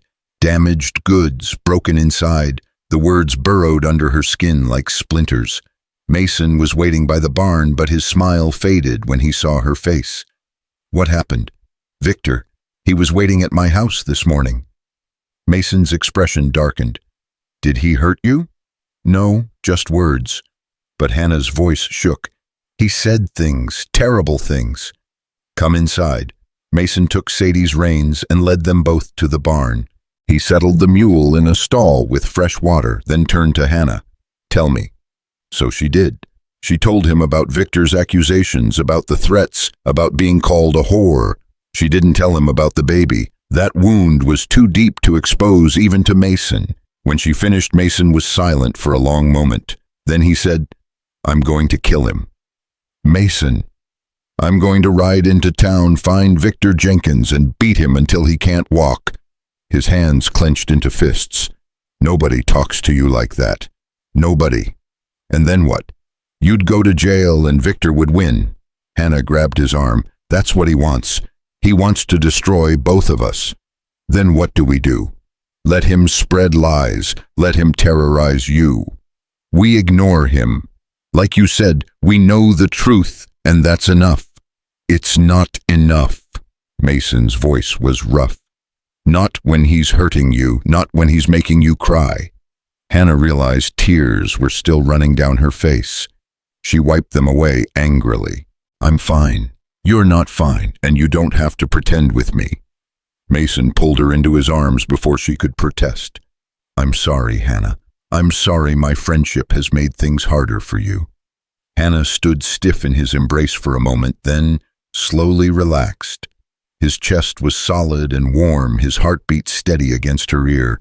When was the last time someone had just held her, not demanding anything, not wanting anything, just offering comfort? "It's not your fault," she whispered. "Feels like it is." His arms tightened slightly. "Everything I touch turns to ash. Elizabeth. Charlotte's engagement. Now you." "I'm not ash. I'm still here." Hannah pulled back enough to look at his face. and I'm not going anywhere." Something shifted in his expression. Hope, maybe, or fear. "What are you saying?" "I'm saying that Beatrice thinks I should leave Millbrook. Start fresh somewhere nobody knows about Victor or the scandal. She's probably right, but I don't want to go." "Why not?" "Because of this." Hannah gestured between them. "Because of the workshop and the gardens and eating lunch on blankets, because you see me and I see you, and I'm tired of running from things that scare me." "I scare you." "Terrify me." Hannah's laugh was shaky. "You're kind and lonely and damaged just like me, and every time I'm near you I want to trust you, want to believe that maybe not all men are like Victor, but trusting people gets me hurt, Mason. It gets me robbed and humiliated and called a whore in my own yard." "I would never hurt you." His voice was fierce. "Never." Victor said the same thing once. Hannah stepped back, needing distance to think. "I'm not saying you're like him. I'm saying I don't know how to trust anymore. I don't know how to open myself up to someone without wondering when they'll break me." Mason was quiet for a long time. Then he said, "My father used to break horses. He had a gift for it could take the wildest stallion and turn it gentle in a month. People would bring him horses from 3 states away. I asked him once how he did it, and you know what he said?" Hannah shook her head. "He said, you don't break a wild horse, you gentle it.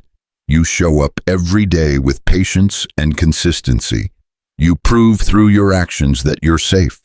And eventually the horse decides to trust you, not because you forced it, but because you earned it." Mason met her eyes. "I'm not asking you to trust me today, Hannah. I'm asking you to let me show up every day and prove I'm worth trusting, however long that takes." Hannah's throat tightened. "And if I decide to leave anyway, to go to Denver, then I'll help you pack. I'll write letters of introduction to business contacts I have there. I'll make sure you have everything you need to succeed." His smile was sad. "Your happiness matters more to me than my own. If leaving makes you happy, then I want you to leave." "That's not fair." "What's not fair?" "Saying things like that, making me want to stay when I know leaving is smarter." "Then don't be smart, be happy." Mason stepped closer. "Hannah, I've spent 2 years being smart, being careful, keeping everyone at arm's length so I couldn't get hurt again, and I've been miserable. Then you showed up with your sharp tongue and your lavender soap and your refusal to believe rumors. And for the first time since Elizabeth died, I wanted to be alive, not just surviving alive. You did that." "Mason, I'm not finished." His hand came up to cup her cheek. "I know it's too soon. I know you're not ready. I know a dozen reasons why this is a terrible idea, but I'm falling in love with you anyway. And if you need time to figure out how you feel, I'll give you all the time in the world. Just don't leave because you're scared. Leave because you want to, or don't leave at all." Hannah stared at him, her heart hammering so hard she thought it might break through her ribs. "You love me. I'm falling in love with you. There's a difference." His thumb brushed her cheekbone.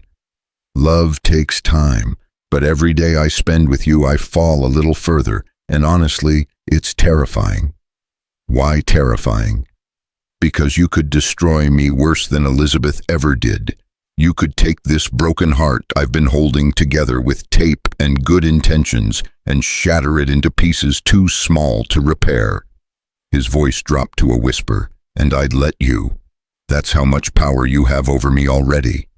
Hannah's hands came up to cover his. "I don't want power over you. I don't want to hurt you." "I know, that's why I'm falling."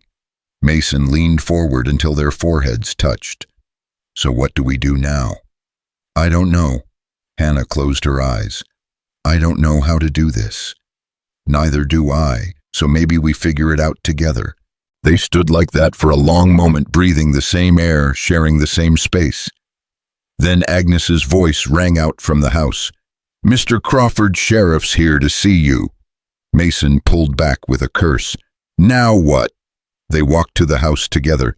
Sheriff Mitchell stood on the porch, hat in hand, looking uncomfortable. "Sheriff," Mason said, "what can I do for you?" "I hate to bother you, Crawford, But there's been a complaint. Mitchell's eyes flicked to Hannah. Victor Jenkins says Miss Reed assaulted him this morning, says she slapped him without provocation. Hannah's stomach dropped. That's a lie. He grabbed my mule. I'm not here to arrest anyone, Miss Reed. Just wanted to hear your side before I file a report. Mitchell pulled out a small notebook. What happened? Hannah told him everything. Victor waiting in her yard, the accusations, his refusal to let her leave, the things he'd said. Mitchell wrote it all down, his expression growing darker by the minute. And the slap, he asked when she finished. He told me I was damaged goods, that I couldn't give Mason children, that I was broken inside. Hannah's voice shook. I slapped him. I shouldn't have, but I did. Mitchell was quiet for a moment. Then he closed his notebook. Miss Reed, between you and me, Victor Jenkins is a drunk and a troublemaker. You slapping him after he verbally assaulted you in your own yard isn't a crime, it's self-defense. I'll file a report saying both parties were at fault and call it settled. But, he hesitated, you should know he's threatening to cause trouble. Says he's going to the county marshal if I don't arrest you. Let him, Mason said. The county marshal knows Victor's reputation. He won't do anything. Maybe, maybe not. Mitchell put his hat back on. Just watch yourselves. Victor's got nothing left to lose, and that makes him dangerous. After the sheriff left, Hannah sank onto the porch steps. This is getting out of control. Victor's desperate. He thought threatening you would make me back off, and when that didn't work, he's trying legal intimidation. Mason sat beside her. Hey, we just need to outlast him. Eventually he'll give up or leave town. Or he'll do something worse. Hannah buried her face in her hands. Maybe I should just sign Daines's contract. Give him the recipes, work in his store, become invisible again. At least then the gossip would stop. You don't mean that. Don't I? I'm so tired, Mason. Tired of fighting, tired of being brave, tired of everyone in this town treating me like I'm some kind of scarlet woman just because I refuse to marry a thief. Then stop fighting for Millbrook's approval. Fight for yourself instead. Mason pulled her hands away from her face. You're the strongest person I've ever met. Don't let Victor and Daines and a bunch of small-minded gossips break that strength. I'm not strong. I'm barely holding on. You threw your fiancé into the street in his undergarments. That was anger. You stood up to Percival Daines when he tried to steal your work. That was desperation. You came to Crawford Ranch even though the whole town thinks I murdered my wife. That was stupidity. Mason laughed, surprising them both. Call it whatever you want. I call it courage. He stood and pulled her to her feet. Come on, you've got soap to make and I've got cattle to check on. We're not letting Victor Jenkins ruin our day. Hannah spent the afternoon in the workshop, but her hands shook too much to work properly. She ruined 2 batches of soap before finally giving up and sitting on the floor with her back against the wall. This was supposed to be her fresh start, her chance to build something that mattered. Instead, she was caught between a vengeful ex-fiancé and a town that couldn't decide if she was a victim or a villain. And Mason, God Mason. He said he was falling in love with her, and instead of running, she'd stayed. She'd let him touch her face and say beautiful, terrifying things, and she'd wanted to believe every word. But belief was dangerous. Belief led to trust, and trust led to lockboxes empty of money and mornings full of regret. Agnes found her there an hour later. You look like death warmed over, the housekeeper said bluntly. When's the last time you ate? I don't remember. Figures. Agnes disappeared and returned with a plate of sandwiches and cookies. Eat. You're no good to anyone if you collapse from hunger. Hannah ate mechanically while Agnes bustled around the workshop straightening supplies and wiping down the workbench. It was strangely comforting watching this practical woman restore order to chaos. He's different with you, Agnes said finally. What, Mr. Crawford? He's different since you started coming around. Lighter, like someone opened a window in a room that's been closed too long. Agnes sat on an overturned bucket. Miss Elizabeth was a good woman, but she was wrong for him, too refined for ranch life. She tried to change him into something he wasn't, and he tried to change himself for her, made them both miserable. I'm not trying to change him. I know that's why it's working. Agnes met her eyes. He told me what he said to you this morning about falling in love. Hannah's face burned. He shouldn't have told you that. Probably not, but he did, and now we're going to talk about it. Agnes leaned forward. What are you so afraid of, girl? Everything. Getting hurt again, making the wrong choice, trusting someone who'll break that trust. So you'd rather be alone, safe, but miserable. I'd rather not be humiliated again. I'd rather not wake up to find everything I've built stolen or destroyed. Mason Crawford is not Victor Jenkins. I know that. But how do I know he won't hurt me in other ways? How do I know this isn't just loneliness making us both desperate? Hannah set down her half-eaten sandwich. What if I let myself love him, and then he realizes I'm not enough, that I'm too damaged, too broken, too... Stop. Agnes's voice was sharp. Listen to me. You are not damaged. You are not broken. You survived something that would have destroyed most women, and you came out stronger. Don't let Victor Jenkins or anyone else convince you otherwise. Tears burned Hannah's eyes. How did you know about... The baby Agnes's face softened. I've been a midwife for 30 years. I recognize that particular grief when I see it. I'm sorry for your lost child. Truly. But losing a baby doesn't make you broken. It makes you human. Victor said I can't give Mason children, that I'm... Victor Jenkins is a liar and a fool. You lost one pregnancy. That doesn't mean you can't carry another. And even if you couldn't, you think Mason cares. That man has been alone for 2 years because he refused to settle for someone who didn't see him for who he really is. He found that with you. He's not going to throw it away because of something you can't control. Hannah wiped her eyes. You barely know me. Why are you being so kind? Because I like you. And because watching Mason come back to life has been a gift. I don't want to see either of you throw away something real because you're too scared to try. Agnes stood and dusted off her skirt. Now finish eating. Then go find him and talk this through properly. And for God's sake, girl, give yourself permission to be happy. Hannah found Mason in the north pasture mending a fence. He looked up when she approached, concern immediately crossing his face. You've been crying. Agnes told me about being a midwife, about the baby. Mason set down his hammer.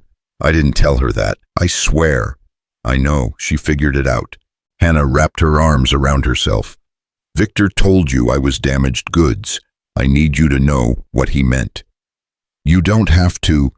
Yes, I do. Hannah took a breath. 3 years ago, I was pregnant, Victor's baby. We weren't married yet, but we'd been engaged for 6 months, and I thought we were building a life together. I was 12 weeks along when I lost it. Miscarriage. The midwife said it happens sometimes, that it didn't mean anything about future pregnancies. But Victor blamed me, said I'd probably done something wrong, worked too hard, stressed too much. After that, he started gambling more, started drinking, started pulling away. Her voice broke. I think he resented me for losing his child, and I think that's when he started stealing from me. Mason closed the distance between them and pulled her into his arms. I'm so sorry. I don't know if I can have children, Mason. The midwife said maybe, but there's no guarantee. And if you're falling in love with me thinking we'll have a family, stop. He pulled back enough to look at her face. Hannah, look at me. I don't care about children. I care about you. If we have kids someday, wonderful. If we don't, that's fine too. I'm not falling in love with your womb. I'm falling in love with your mind and your strength and the way you say exactly what you're thinking, even when it's terrifying. But what if the barn burns down again? What if the cattle all die? What if I break my leg and can't work the ranch? Mason cupped her pates in both hands. We can what if ourselves into paralysis, Hannah. Or we can decide that right here, right now, we're happy. And we'll deal with whatever comes together. Hannah searched his face for doubt, for hesitation, for any sign that he didn't mean it. She found nothing but certainty. "I'm scared," she whispered. "So am I. What if I can't do this? What if I'm too broken?" "Then we'll be broken together." Mason's thumb brushed away a tear. "Hannah, I'm not asking you to be perfect. I'm asking you to try, to give us a chance, to stop running from something that could be good just because you're afraid it might be bad. That's not fair." "What's not fair?" "Saying perfect things that make me want to believe in happy endings. Why can't you believe in them?" "Because I've never had one before." Mason was quiet for a moment. Then he said, "Elizabeth and I didn't have a happy ending. We had a tragedy. But you know what I learned? Every day we're alive is a chance for a new beginning, a chance to write a different story." He smiled sadly. "Help me write a better story, Hannah, please." Hannah felt something crack open in her chest. All the walls she'd built, all the protection she'd wrapped around her heart, they weren't keeping her safe. They were keeping her alone. "I don't know how to do this," she said. "Neither do I, so we'll figure it out as we go." "What if we fail?" "Then at least we'll fail together instead of separately." Mason leaned his forehead against hers. "What do you say, take a chance on a lonely rancher with a bad reputation and a barn full of sad memories?" Hannah laughed through her tears. "When you put it that way, how can I refuse? Is that a yes?" "It's a maybe, a terrified, uncertain, probably going to regret this, maybe." "I'll take it." Mason pulled her close again, and Hannah let herself relax into his embrace. Let herself believe just for a moment that maybe Beatrice and Agnes were right. Maybe not all men were like Victor. Maybe Mason Crawford was exactly who he appeared to be, a good man who'd been hurt badly and was trying to heal. Maybe she was allowed to heal too. They stood like that for a long time, holding each other in the middle of a pasture while cattle grazed nearby and the wind rustled through the grass. It wasn't a declaration of love. It wasn't a promise of forever. But it was a beginning, and right now that was enough. When Hannah finally pulled away, the sun was starting to sink toward the horizon. "I should get home." "Stay for dinner. Agnes made pot roast." "People will talk." "Let them talk." Mason took her hand. "You said you were tired of being afraid, so stop being afraid. Stay for dinner. Let Agnes fuss over you. Let me walk you home afterward. Let's give this town something real to gossip about, instead of Victor's lies." Hannah hesitated, then nodded. "All right, but I'm leaving before full dark. I have some shred of reputation left." "Fair enough." They walked back to the house hand in hand. Agnes saw them through the window and smiled a satisfied expression that said she'd known this was coming all along. Dinner was pot roast and potatoes and bread so fresh it steamed when Agnes cut it. They ate at the kitchen table, the three of them, and it felt like family. Not perfect, there were too many ghosts for perfect, but real, solid. Something Hannah could maybe build on. After dinner, Mason saddled his horse and rode alongside Hannah and Sadie back to town. They didn't talk much, just enjoyed the quiet and the stars emerging overhead. When they reached Hannah's house, Mason dismounted and helped her down from the mule. "Thank you," Hannah said, "for today, for everything. Thank you for staying, for giving me a chance." Mason squeezed her hand. "I'll see you Saturday." Saturday. Hannah started to turn away, then stopped. "Mason, I'm still scared." "Good, that means this matters." He smiled. "Sleep well, Hannah Reed." She watched him ride away, then took care of Sadie and went inside. The house felt different somehow, less empty, like she'd brought something back with her from Crawford Ranch, not just soap supplies and a full stomach, but hope. Hannah changed into her nightgown and climbed into bed, and for the first time in weeks, she fell asleep easily. No nightmares about Victor or empty lockboxes or fire, just dreams of herb gardens and pot roast and a man with sad eyes who was learning to smile again. But 3 hours later, someone started pounding on her door hard enough to shake the frame. "Hannah, Hannah, wake up, fire, Crawford Ranch is on fire." Hannah bolted upright, heart hammering. She threw on a robe and ran to the door. Tom Fletcher stood on her porch, his face streaked with soot. "What happened?" "Don't know. The barn, the big one, went up about an hour ago. Half the town's already there trying to help. Thought you'd want to know seeing as—" He trailed off awkwardly. Hannah didn't wait to hear more. She threw on clothes, saddled Sadie with shaking hands, and rode toward Crawford Ranch like the devil himself was chasing her. The sky glowed orange long before she reached the property. The flames were visible from half a mile away, painting the night sky in shades of red and orange that made Hannah's stomach turn. She pushed Sadie as fast as the old mule would go, her mind filled with images of Mason trapped like Elizabeth had been, of everything burning while she arrived too late to help. When she reached the ranch, chaos greeted her. Men formed bucket brigades from the well to the barn, their faces streaked with soot and exhaustion. Women tended burns and passed out water. The barn, the same barn where Elizabeth had died, was fully engulfed, flames shooting through the roof and licking at the night sky. Hannah slid off Sadie and ran toward the crowd, searching desperately for Mason. She found him near the well, his shirt off his chest and arms black with ash. Relief hit her so hard she nearly fell. "Mason!" He turned, and the look on his face stopped her cold.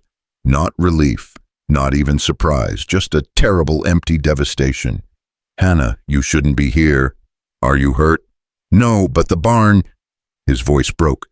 "The horses, we got most of them out, but 3 were too far back. We couldn't reach them."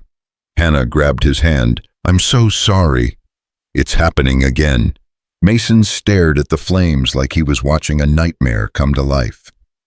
"Just like before, the same barn, the same fire, the same—" "But you're alive, that's different."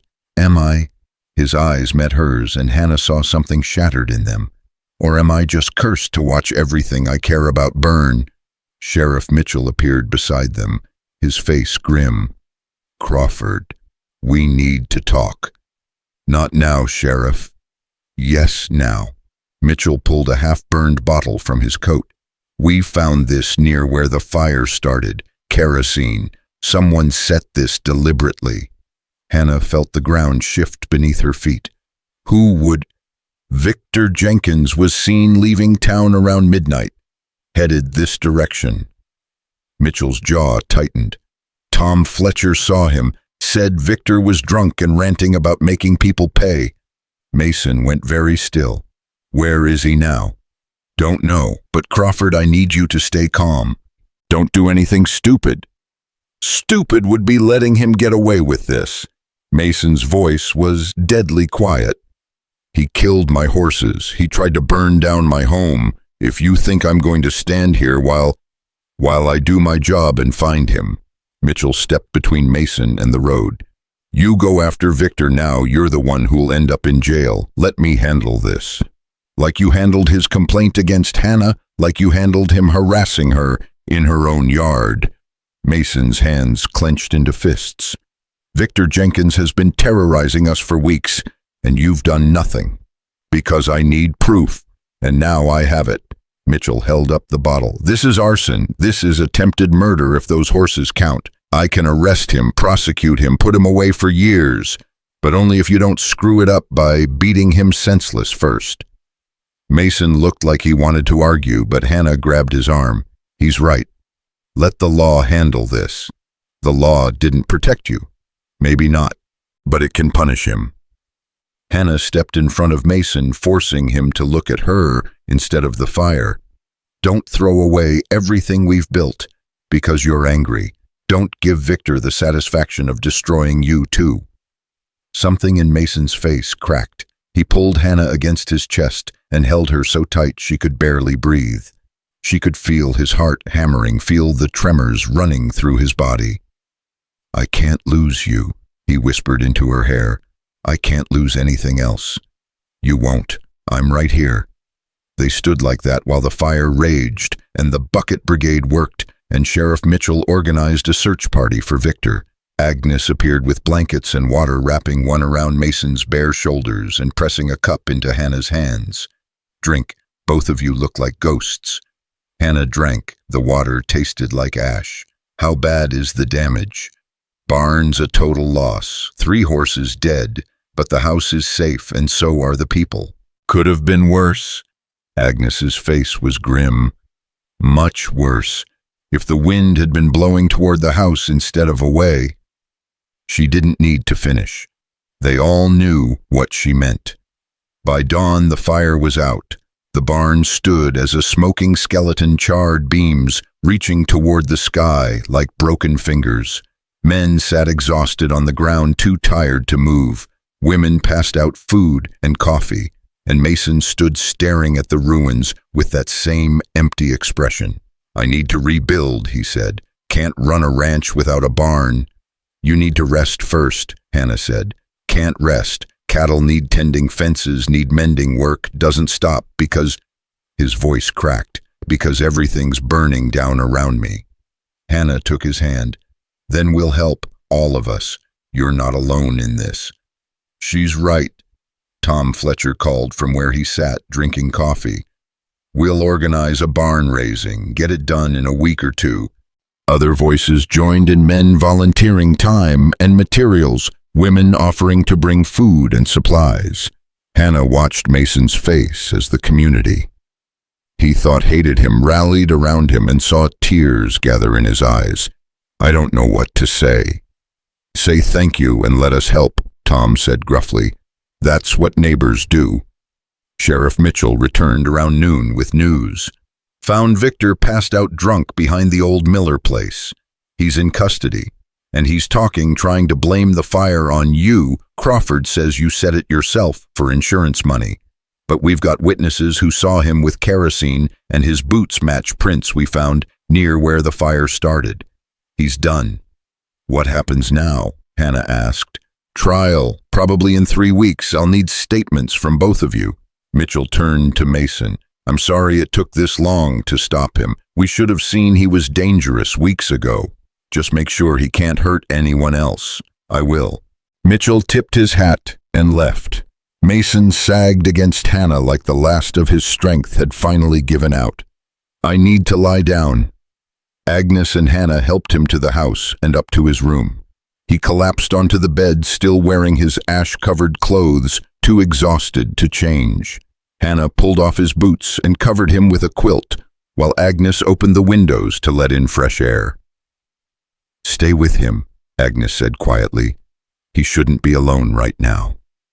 Hannah wanted to argue, wanted to point out that her being in Mason's bedroom would cause even more gossip, but Agnes was right.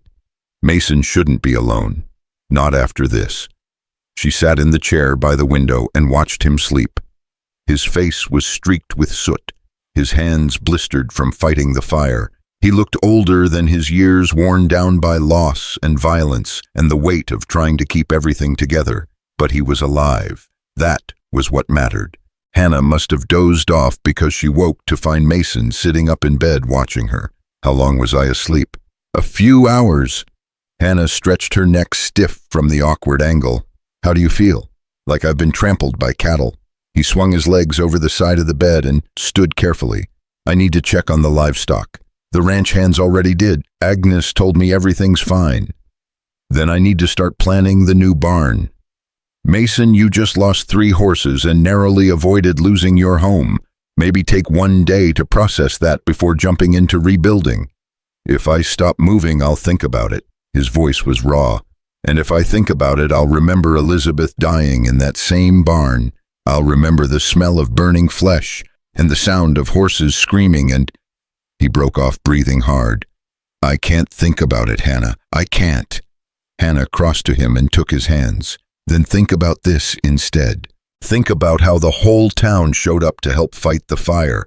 Think about Tom Fletcher organizing a barn raising. Think about how Sheriff Mitchell finally arrested Victor. Think about the fact that you're alive and I'm here and we're together." "Together." Mason's laugh was bitter. "You're standing in my bedroom after spending the night here. By tomorrow, the whole town will be convinced we're sleeping together." "Probably. That doesn't bother you. A month ago it would have terrified me. Now," Hannah shrugged, "let them think what they want. I know the truth, and so do you. That's enough." Mason stared at her for a long moment. Then he pulled her into his arms and kissed her. It wasn't gentle or tentative. It was desperate and fierce, tasting of ash and fear and relief. Hannah kissed him back just as desperately, her hands fisting in his shirt, all the terror of the night pouring out through contact. When they finally broke apart, both breathing hard, Mason rested his forehead against hers. "I love you." The words hung in the air between them, not falling anymore, not becoming, present tense, real. Hannah's heart hammered. "Mason, I know it's too soon. I know we agreed to take things slow, but I almost lost you last night without ever telling you how I feel. I almost died without you knowing that you're the best thing that's happened to me in years." His hands cupped her face. "I love you, Hannah Reed, and I don't care who knows it." Hannah felt tears spill over. "I love you too. You don't have to say it just because I'm not. I love you." The words felt strange in her mouth, new and terrifying and absolutely true. "I think I've loved you since you stood up for me at the courthouse. Maybe before that. I just didn't know how to admit it." Mason kissed her again, softer, this time, sweeter, like he was savoring something precious.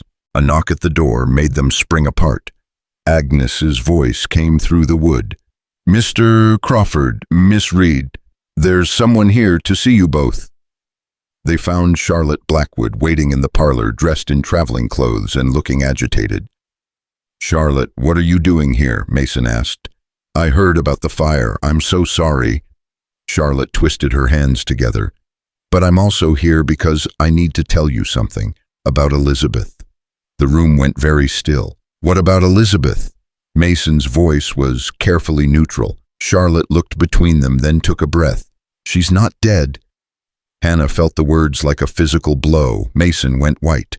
"What did you say?" "Elizabeth Crawford is alive. She's been living in San Francisco for the past 2 years under a different name." Charlotte pulled an envelope from her bag. "This arrived at my father's house yesterday. It's from her." Mason took the letter with shaking hands. Hannah read over his shoulder. "Dear Charlotte, I know this will come as a shock, but I felt you deserved to know the truth. I did not die in that fire 2 years ago. I staged my death to escape a marriage that was suffocating me. I'm not proud of what I did, leaving Mason to believe I was dead, letting him suffer through investigations and accusations. But I was desperate. The night of the fire, I had already decided to leave. I packed a bag and hid it near the barn, planning to sneak away while Mason slept.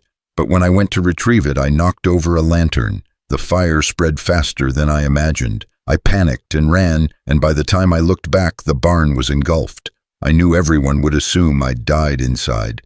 Part of me felt guilty, but another part saw an opportunity to disappear, to start over, to finally be free. So I took it. I've built a good life here. I've remarried a kind man who loves the city as much as I do. We're expecting our first child in the spring. I'm writing because my conscience won't let me stay silent anymore. Mason deserves to know the truth. He deserves to be free of the guilt and the rumors. Tell him I'm sorry for the pain I caused. Tell him he was never the problem I was. He tried to love me the best way he knew how. It just wasn't enough for who I needed to be. I hope he's found happiness. I hope you all have. Please don't try to find me. This letter is my gift to Mason, proof that he didn't kill me, that the rumors are false, that he can finally move on with his life. Goodbye, E. Mason read the letter 3 times. Then he carefully folded it and handed it back to Charlotte. She's alive. Yes. She let everyone believe I murdered her. Yes. She's been in San Francisco having a life while I've been here being called a killer. Charlotte's eyes filled with tears. I'm so sorry, Mason. I had no idea. None of us did. Mason walked to the window and stared out at the ruined barn. Hannah wanted to go to him, to touch him, to say something that would make this better. But there were no words for this, no comfort that could erase 2 years of grief and accusation and loneliness. Finally, Mason spoke. Is she happy? What? Charlotte looked startled. Elizabeth, is she happy in San Francisco? The letter says she is. Good. Mason turned to face them. Then I hope she stays there. I hope she has a wonderful life with her new husband and her baby, and I hope she never comes back here." "You're not angry?" Hannah asked softly. "I'm furious. I'm devastated. He broke off and laughed a sound with no humor in it. "I'm free. For the first time in 2 years, I'm free. The rumors can finally die. The guilt can finally end. Elizabeth is alive, and that means I didn't fail her. She failed me." Charlotte stood. "I need to show this letter to Sheriff Mitchell. It should clear your name officially. Do what you need to do." Mason didn't take his eyes off the burned barn. "Just keep her location private. I meant what I said. I hope she stays away." After Charlotte left, Hannah went to Mason and wrapped her arms around him from behind. He covered her hands with his own. "How do you feel?" she asked. "Numb, relieved, angry, all of it at once." He turned in her arms. 2 years, Hannah, 2 years of my life spent grieving someone who was alive and happy somewhere else. 2 years of being called a murderer, of living in this house like a ghost, of believing I'd failed to save her. You did try to save her, that's what matters. I tried to save someone who didn't want to be saved. Mason's smile was bitter. She was so desperate to escape me that she let a barn burn down and disappeared. What does that say about who I was as a husband? It says she was a coward who handled things badly. It says she valued her own comfort more than your pain. It doesn't say anything about you, except that you loved someone who didn't deserve it. Like you loved Victor. Exactly like that. Hannah pulled his face down to hers. We both wasted time on people who didn't see our value, but we found each other anyway. Doesn't that count for something? It counts for everything. Mason kissed her forehead, then her cheek, then finally her mouth. "Marry me," Hannah jerked back. "What? Marry me, right now, today, as soon as possible." Mason's eyes were bright and intense. "I've spent 2 years being dead. I don't want to waste another day. I love you. You love me. Let's stop being careful and just be happy." "Mason, we've known each other for 6 weeks. And I've learned more about you in 6 weeks than I learned about Elizabeth in 10 years. He grabbed her hands. "I know you're strong and stubborn and brave. I know you make soap that smells like heaven, and you're not afraid to throw thieves into the street. I know you see me, really see me, and you're not scared of what you find. What else do I need to know? That I'm terrified of marriage after what happened with Victor. That I don't know if I can give you children. That half this town still thinks I'm a whore, and the other half thinks I'm cursed." Hannah's voice shook. "You could have anyone, Mason. Any woman in 3 counties would marry you in a heartbeat. Why choose someone so complicated? Because I don't want simple. I want real." Mason pulled her closer. "And you're the most real thing I've ever known. So yes, you're complicated. Yes, you're scared. Yes, there are challenges ahead. But Hannah, I've lived without you, and I've lived with you. With you is better, so much better. Please, marry me."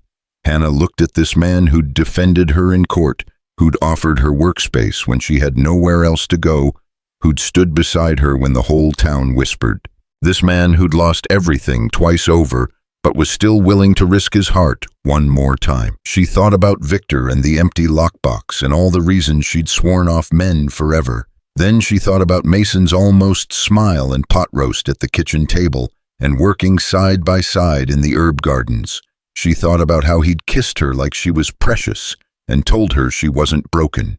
She thought about the way her heart felt lighter when she was near him, like she'd been carrying a weight so long she'd forgotten what it felt like to set it down. Maybe Beatrice was right. Maybe the best things happened when you weren't looking for them. Maybe trust wasn't something you decided to give, it was something you discovered you'd already given without meaning to. "Yes," Hannah heard herself say. "Yes, I'll marry you." Mason's face split into the biggest smile she'd ever seen from him. He picked her up and spun her around, laughing like a man who'd just been told he'd won the lottery. When he set her down, he kissed her so thoroughly that Agnes had to clear her throat 3 times before they heard her. "I take it there's going to be a wedding?" the housekeeper said, her eyes twinkling. "As soon as possible," Mason said. Tomorrow, if we can manage it. Tomorrow? Hannah's stomach clenched. Mason, we can't.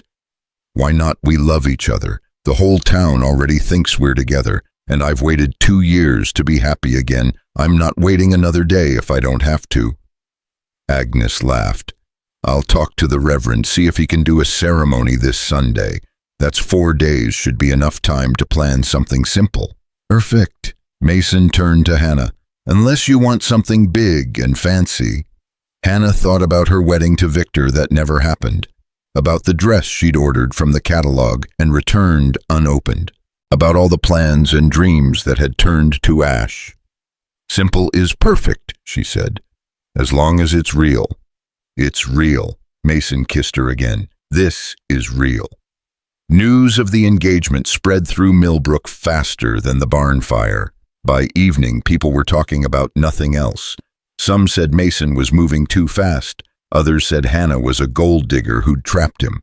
But most, to Hannah's surprise, seemed genuinely happy for them. Beatrice showed up at Hannah's house before breakfast the next morning carrying an armload of fabric. We're making you a dress. Don't argue. Hannah didn't argue. She spent the day being measured and pinned while Beatrice sewed and gossiped and asked 1,000 questions about the proposal. He just asked, out of nowhere, right after Charlotte told him Elizabeth was alive. Beatrice's eyes widened. Elizabeth is alive. Where? San Francisco. She's been there the whole time. Hannah told her the story, watching her friend's face shift from shock to anger to something like satisfaction. So the rumors were false. Mason really is innocent. He always was.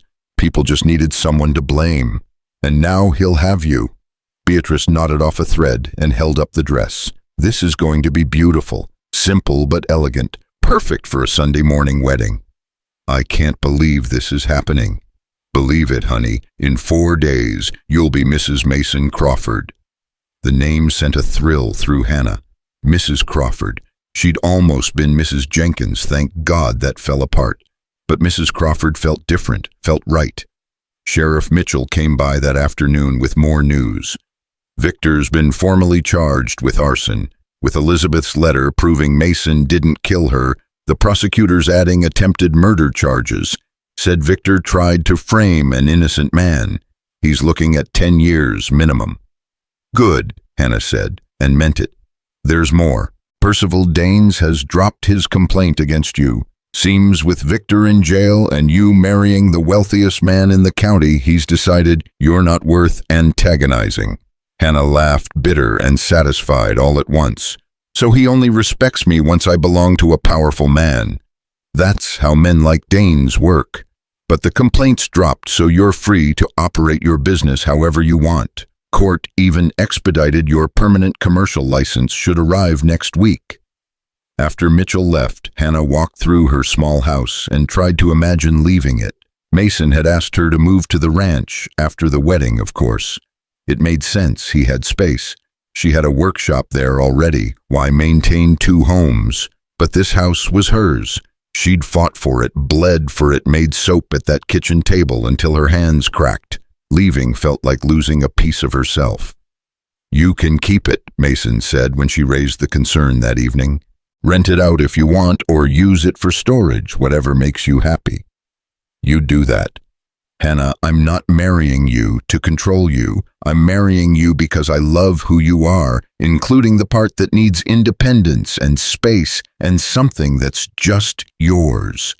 He squeezed her hand. The ranch is our home, but if you need this house to feel secure, keep it.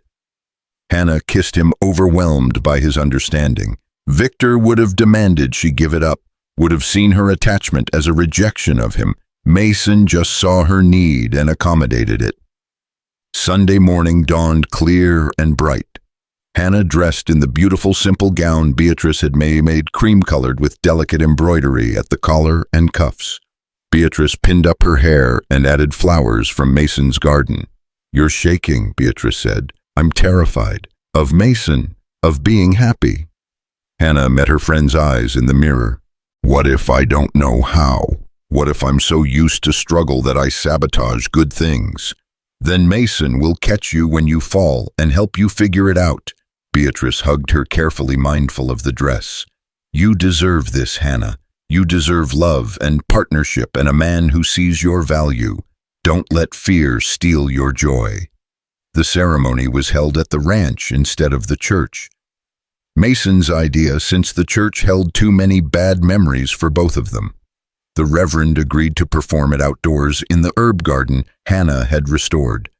A surprising number of people came. Tom Fletcher and his family, Mrs. Chen and the widow Martinez, even Mrs. Patterson, who'd softened after Hannah saved her roses. Agnes stood as Hannah's witness, and one of Mason's ranch hands stood as his. Charlotte Blackwood came too and handed Mason a sealed envelope before the ceremony started. "What's this?" he asked. "From Elizabeth. She wanted you to have it." Mason's jaw tightened, but he took the envelope and tucked it in his pocket without opening it. Hannah wanted to ask what it said, but didn't. That was between Mason and his past. The ceremony was short and simple. The Reverend spoke about new beginnings and second chances. Mason promised to love and cherish Hannah for all his days. Hannah promised to trust and stand beside him through whatever came. When the Reverend pronounced them married, Mason kissed her like she was air and he'd been drowning. The small crowd applauded, and Hannah felt something inside her, some hard, protective shell she'd been carrying since Victor stole her money, finally crack open. She was married to a good man, a man who saw her clearly and loved her anyway. They held a small reception in the ranch house. Agnes had made a cake and enough food to feed twice the number of guests. People ate and drank and toasted the new couple. Tom Fletcher made a rambling speech about finding love after loss. Beatrice cried openly, and Hannah, standing beside her new husband with his hand warm in hers, felt something she hadn't felt in years. Safe. That evening, after the guests left and Agnes retired to her cottage, Mason and Hannah stood on the porch watching the sun sink over the burned barn skeleton. "I should probably read Elizabeth's letter," Mason said quietly. "Do you want me to stay or give you privacy?" "Stay." He pulled the envelope from his pocket and opened it. Hannah read over his shoulder. "Mason, I don't deserve your forgiveness and I'm not asking for it, but I need you to know some things. I loved you once, not the way you deserved, not with my whole heart, but as much as I was capable of loving anyone. You were good to me, patient, kind. You tried so hard to make me happy, and my unhappiness was never your fault. I was wrong to leave the way I did, wrong to let you believe I was dead, wrong to let you suffer accusations and rumors and guilt you didn't earn. I was a coward and you deserved better. I hope you found better. I hope you found someone who sees how rare you are, how your quiet strength is worth more than 1,000 grand gestures, how your loyalty is a gift that should be treasured, how your capacity for love runs deeper than most people's capacity for anything. I couldn't be what you needed, but I hope you found someone who can. I release you from any obligation you felt toward me. I release you from guilt. You didn't fail me, Mason. I failed you. Be happy. That's all I ever wanted for you, even when I was too selfish to give you the tools to find it. Goodbye, Elizabeth. Mason folded the letter carefully and put it back in the envelope. She's right about one thing. What's that? I did find someone. He turned to Hannah and pulled her close. I found someone who sees me, who isn't afraid of my scars or my past or my grief. Someone strong enough to build her own life, but generous enough to share it with me. He kissed her forehead. I found you. Hannah wrapped her arms around his waist and rested her head on his chest, listening to his heartbeat, strong and steady and real. What are we going to do with the rest of our lives? She asked. Live them, really live them, instead of just surviving. Mason's arms tightened. We'll rebuild the barn. Expand your soap business, maybe travel. You said you've never been further than Kansas. We'll make mistakes and fight and figure things out as we go, but we'll do it together. Together, Hannah repeated, tasting the word. It didn't scare her anymore. They stood like that until full dark, then went inside to start their first night as husband and wife. And if Hannah woke once in the night, Panicking, certain she'd made a terrible mistake, Mason was there to hold her until the fear passed. It would take time to fully trust, time to believe she deserved happiness, time to stop waiting for the other shoe to drop. But she had time now. They both did.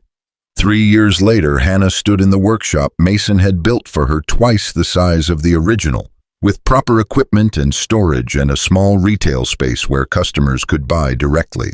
Reed's Botanicals had become one of the most successful soap companies in Colorado, shipping products to 6 states and drawing customers from as far as Chicago. Beatrice managed the retail side while Hannah focused on production. They'd hired 2 local women to help with packaging and shipping. It wasn't just Hannah's business anymore, it was a proper enterprise supporting multiple families. Mason walked into the workshop carrying their daughter on his shoulders. Lucy was 2 years old, with Mason's dark hair and Hannah's stubborn chin. She squealed when she saw her mother. "Mama, soap." "Yes, baby, Mama makes soap." Hannah took Lucy from Mason and kissed her sticky cheek. "Did you have fun with Daddy?" "We checked the new calves. Lucy named one of them Flower." Mason grinned. "We now have a registered Hereford named Flower." Hannah laughed. The sound came easily, now no longer rusty from disuse. They'd rebuilt more than just the barn over the past 3 years. They'd rebuilt trust and hope and the belief that good things could last. The town no longer whispered about Mason killing his wife or Hannah being a whore. They whispered instead about the successful businesswoman and the devoted husband who'd helped her build an empire from a kitchen table. Agnes still lived in the cottage now, helping care for Lucy, while cooking enough food to feed a small army. Tom Fletcher had become Mason's closest friend. Even Mrs. Patterson had warmed to Hannah, occasionally stopping by the retail shop to buy soap and gossip. Victor Jenkins served 7 years before being released early for good behavior. By then he was a ghost. Nobody in Millbrook spoke his name or acknowledged his existence. He drifted through town, once thin and broken, before moving on to somewhere nobody knew. His shame, Percival Danes lost his store to debt and moved back east. His building became Reed's Botanicals retail location, a fact that gave Hannah immense satisfaction every time she unlocked the door. Charlotte Blackwood married the sheriff's son despite her father's objections and seemed radiantly happy. She and Hannah had become genuine friends, bonding over shared experiences of men who'd tried to control their choices. And Elizabeth, they never heard from her again. Sometimes Hannah wondered if she really was happy in San Francisco, if she ever thought about the man she'd left behind or felt guilty for the pain she'd caused. But mostly Hannah didn't think about Elizabeth at all. That ghost had been laid to rest. "What are you thinking about?" Mason asked, pulling Hannah against his side while Lucy played with soap molds on the workbench. "How different everything is from 3 years ago. How I almost let fear keep me from this. But you didn't. You were brave. We both were." Hannah kissed him. "We took a chance on each other when everyone said it was too soon, too risky, too complicated. Best risk I ever took." Mason's arms tightened around her. "You know what Agnes told me this morning." "What?" "She said watching us made her believe in love again. Said if 2 broken people like us could build something this good, maybe there's hope for everyone." Hannah looked around the workshop she'd built, at the daughter playing happily nearby, at the man who'd stood beside her through every storm. She thought about the lockbox that had once been empty and was now full. About the house in town she'd kept as a studio space. About the life she'd created from nothing but determination and bars of lavender soap. "Maybe there is hope," she said quietly. "Maybe all we needed was someone willing to see us clearly and love us anyway." Mason kissed the top of her head. "I'll see you clearly and love you anyway for the rest of my life. That's a promise." And unlike every other promise a man had made to Hannah Reed Crawford, this one he kept.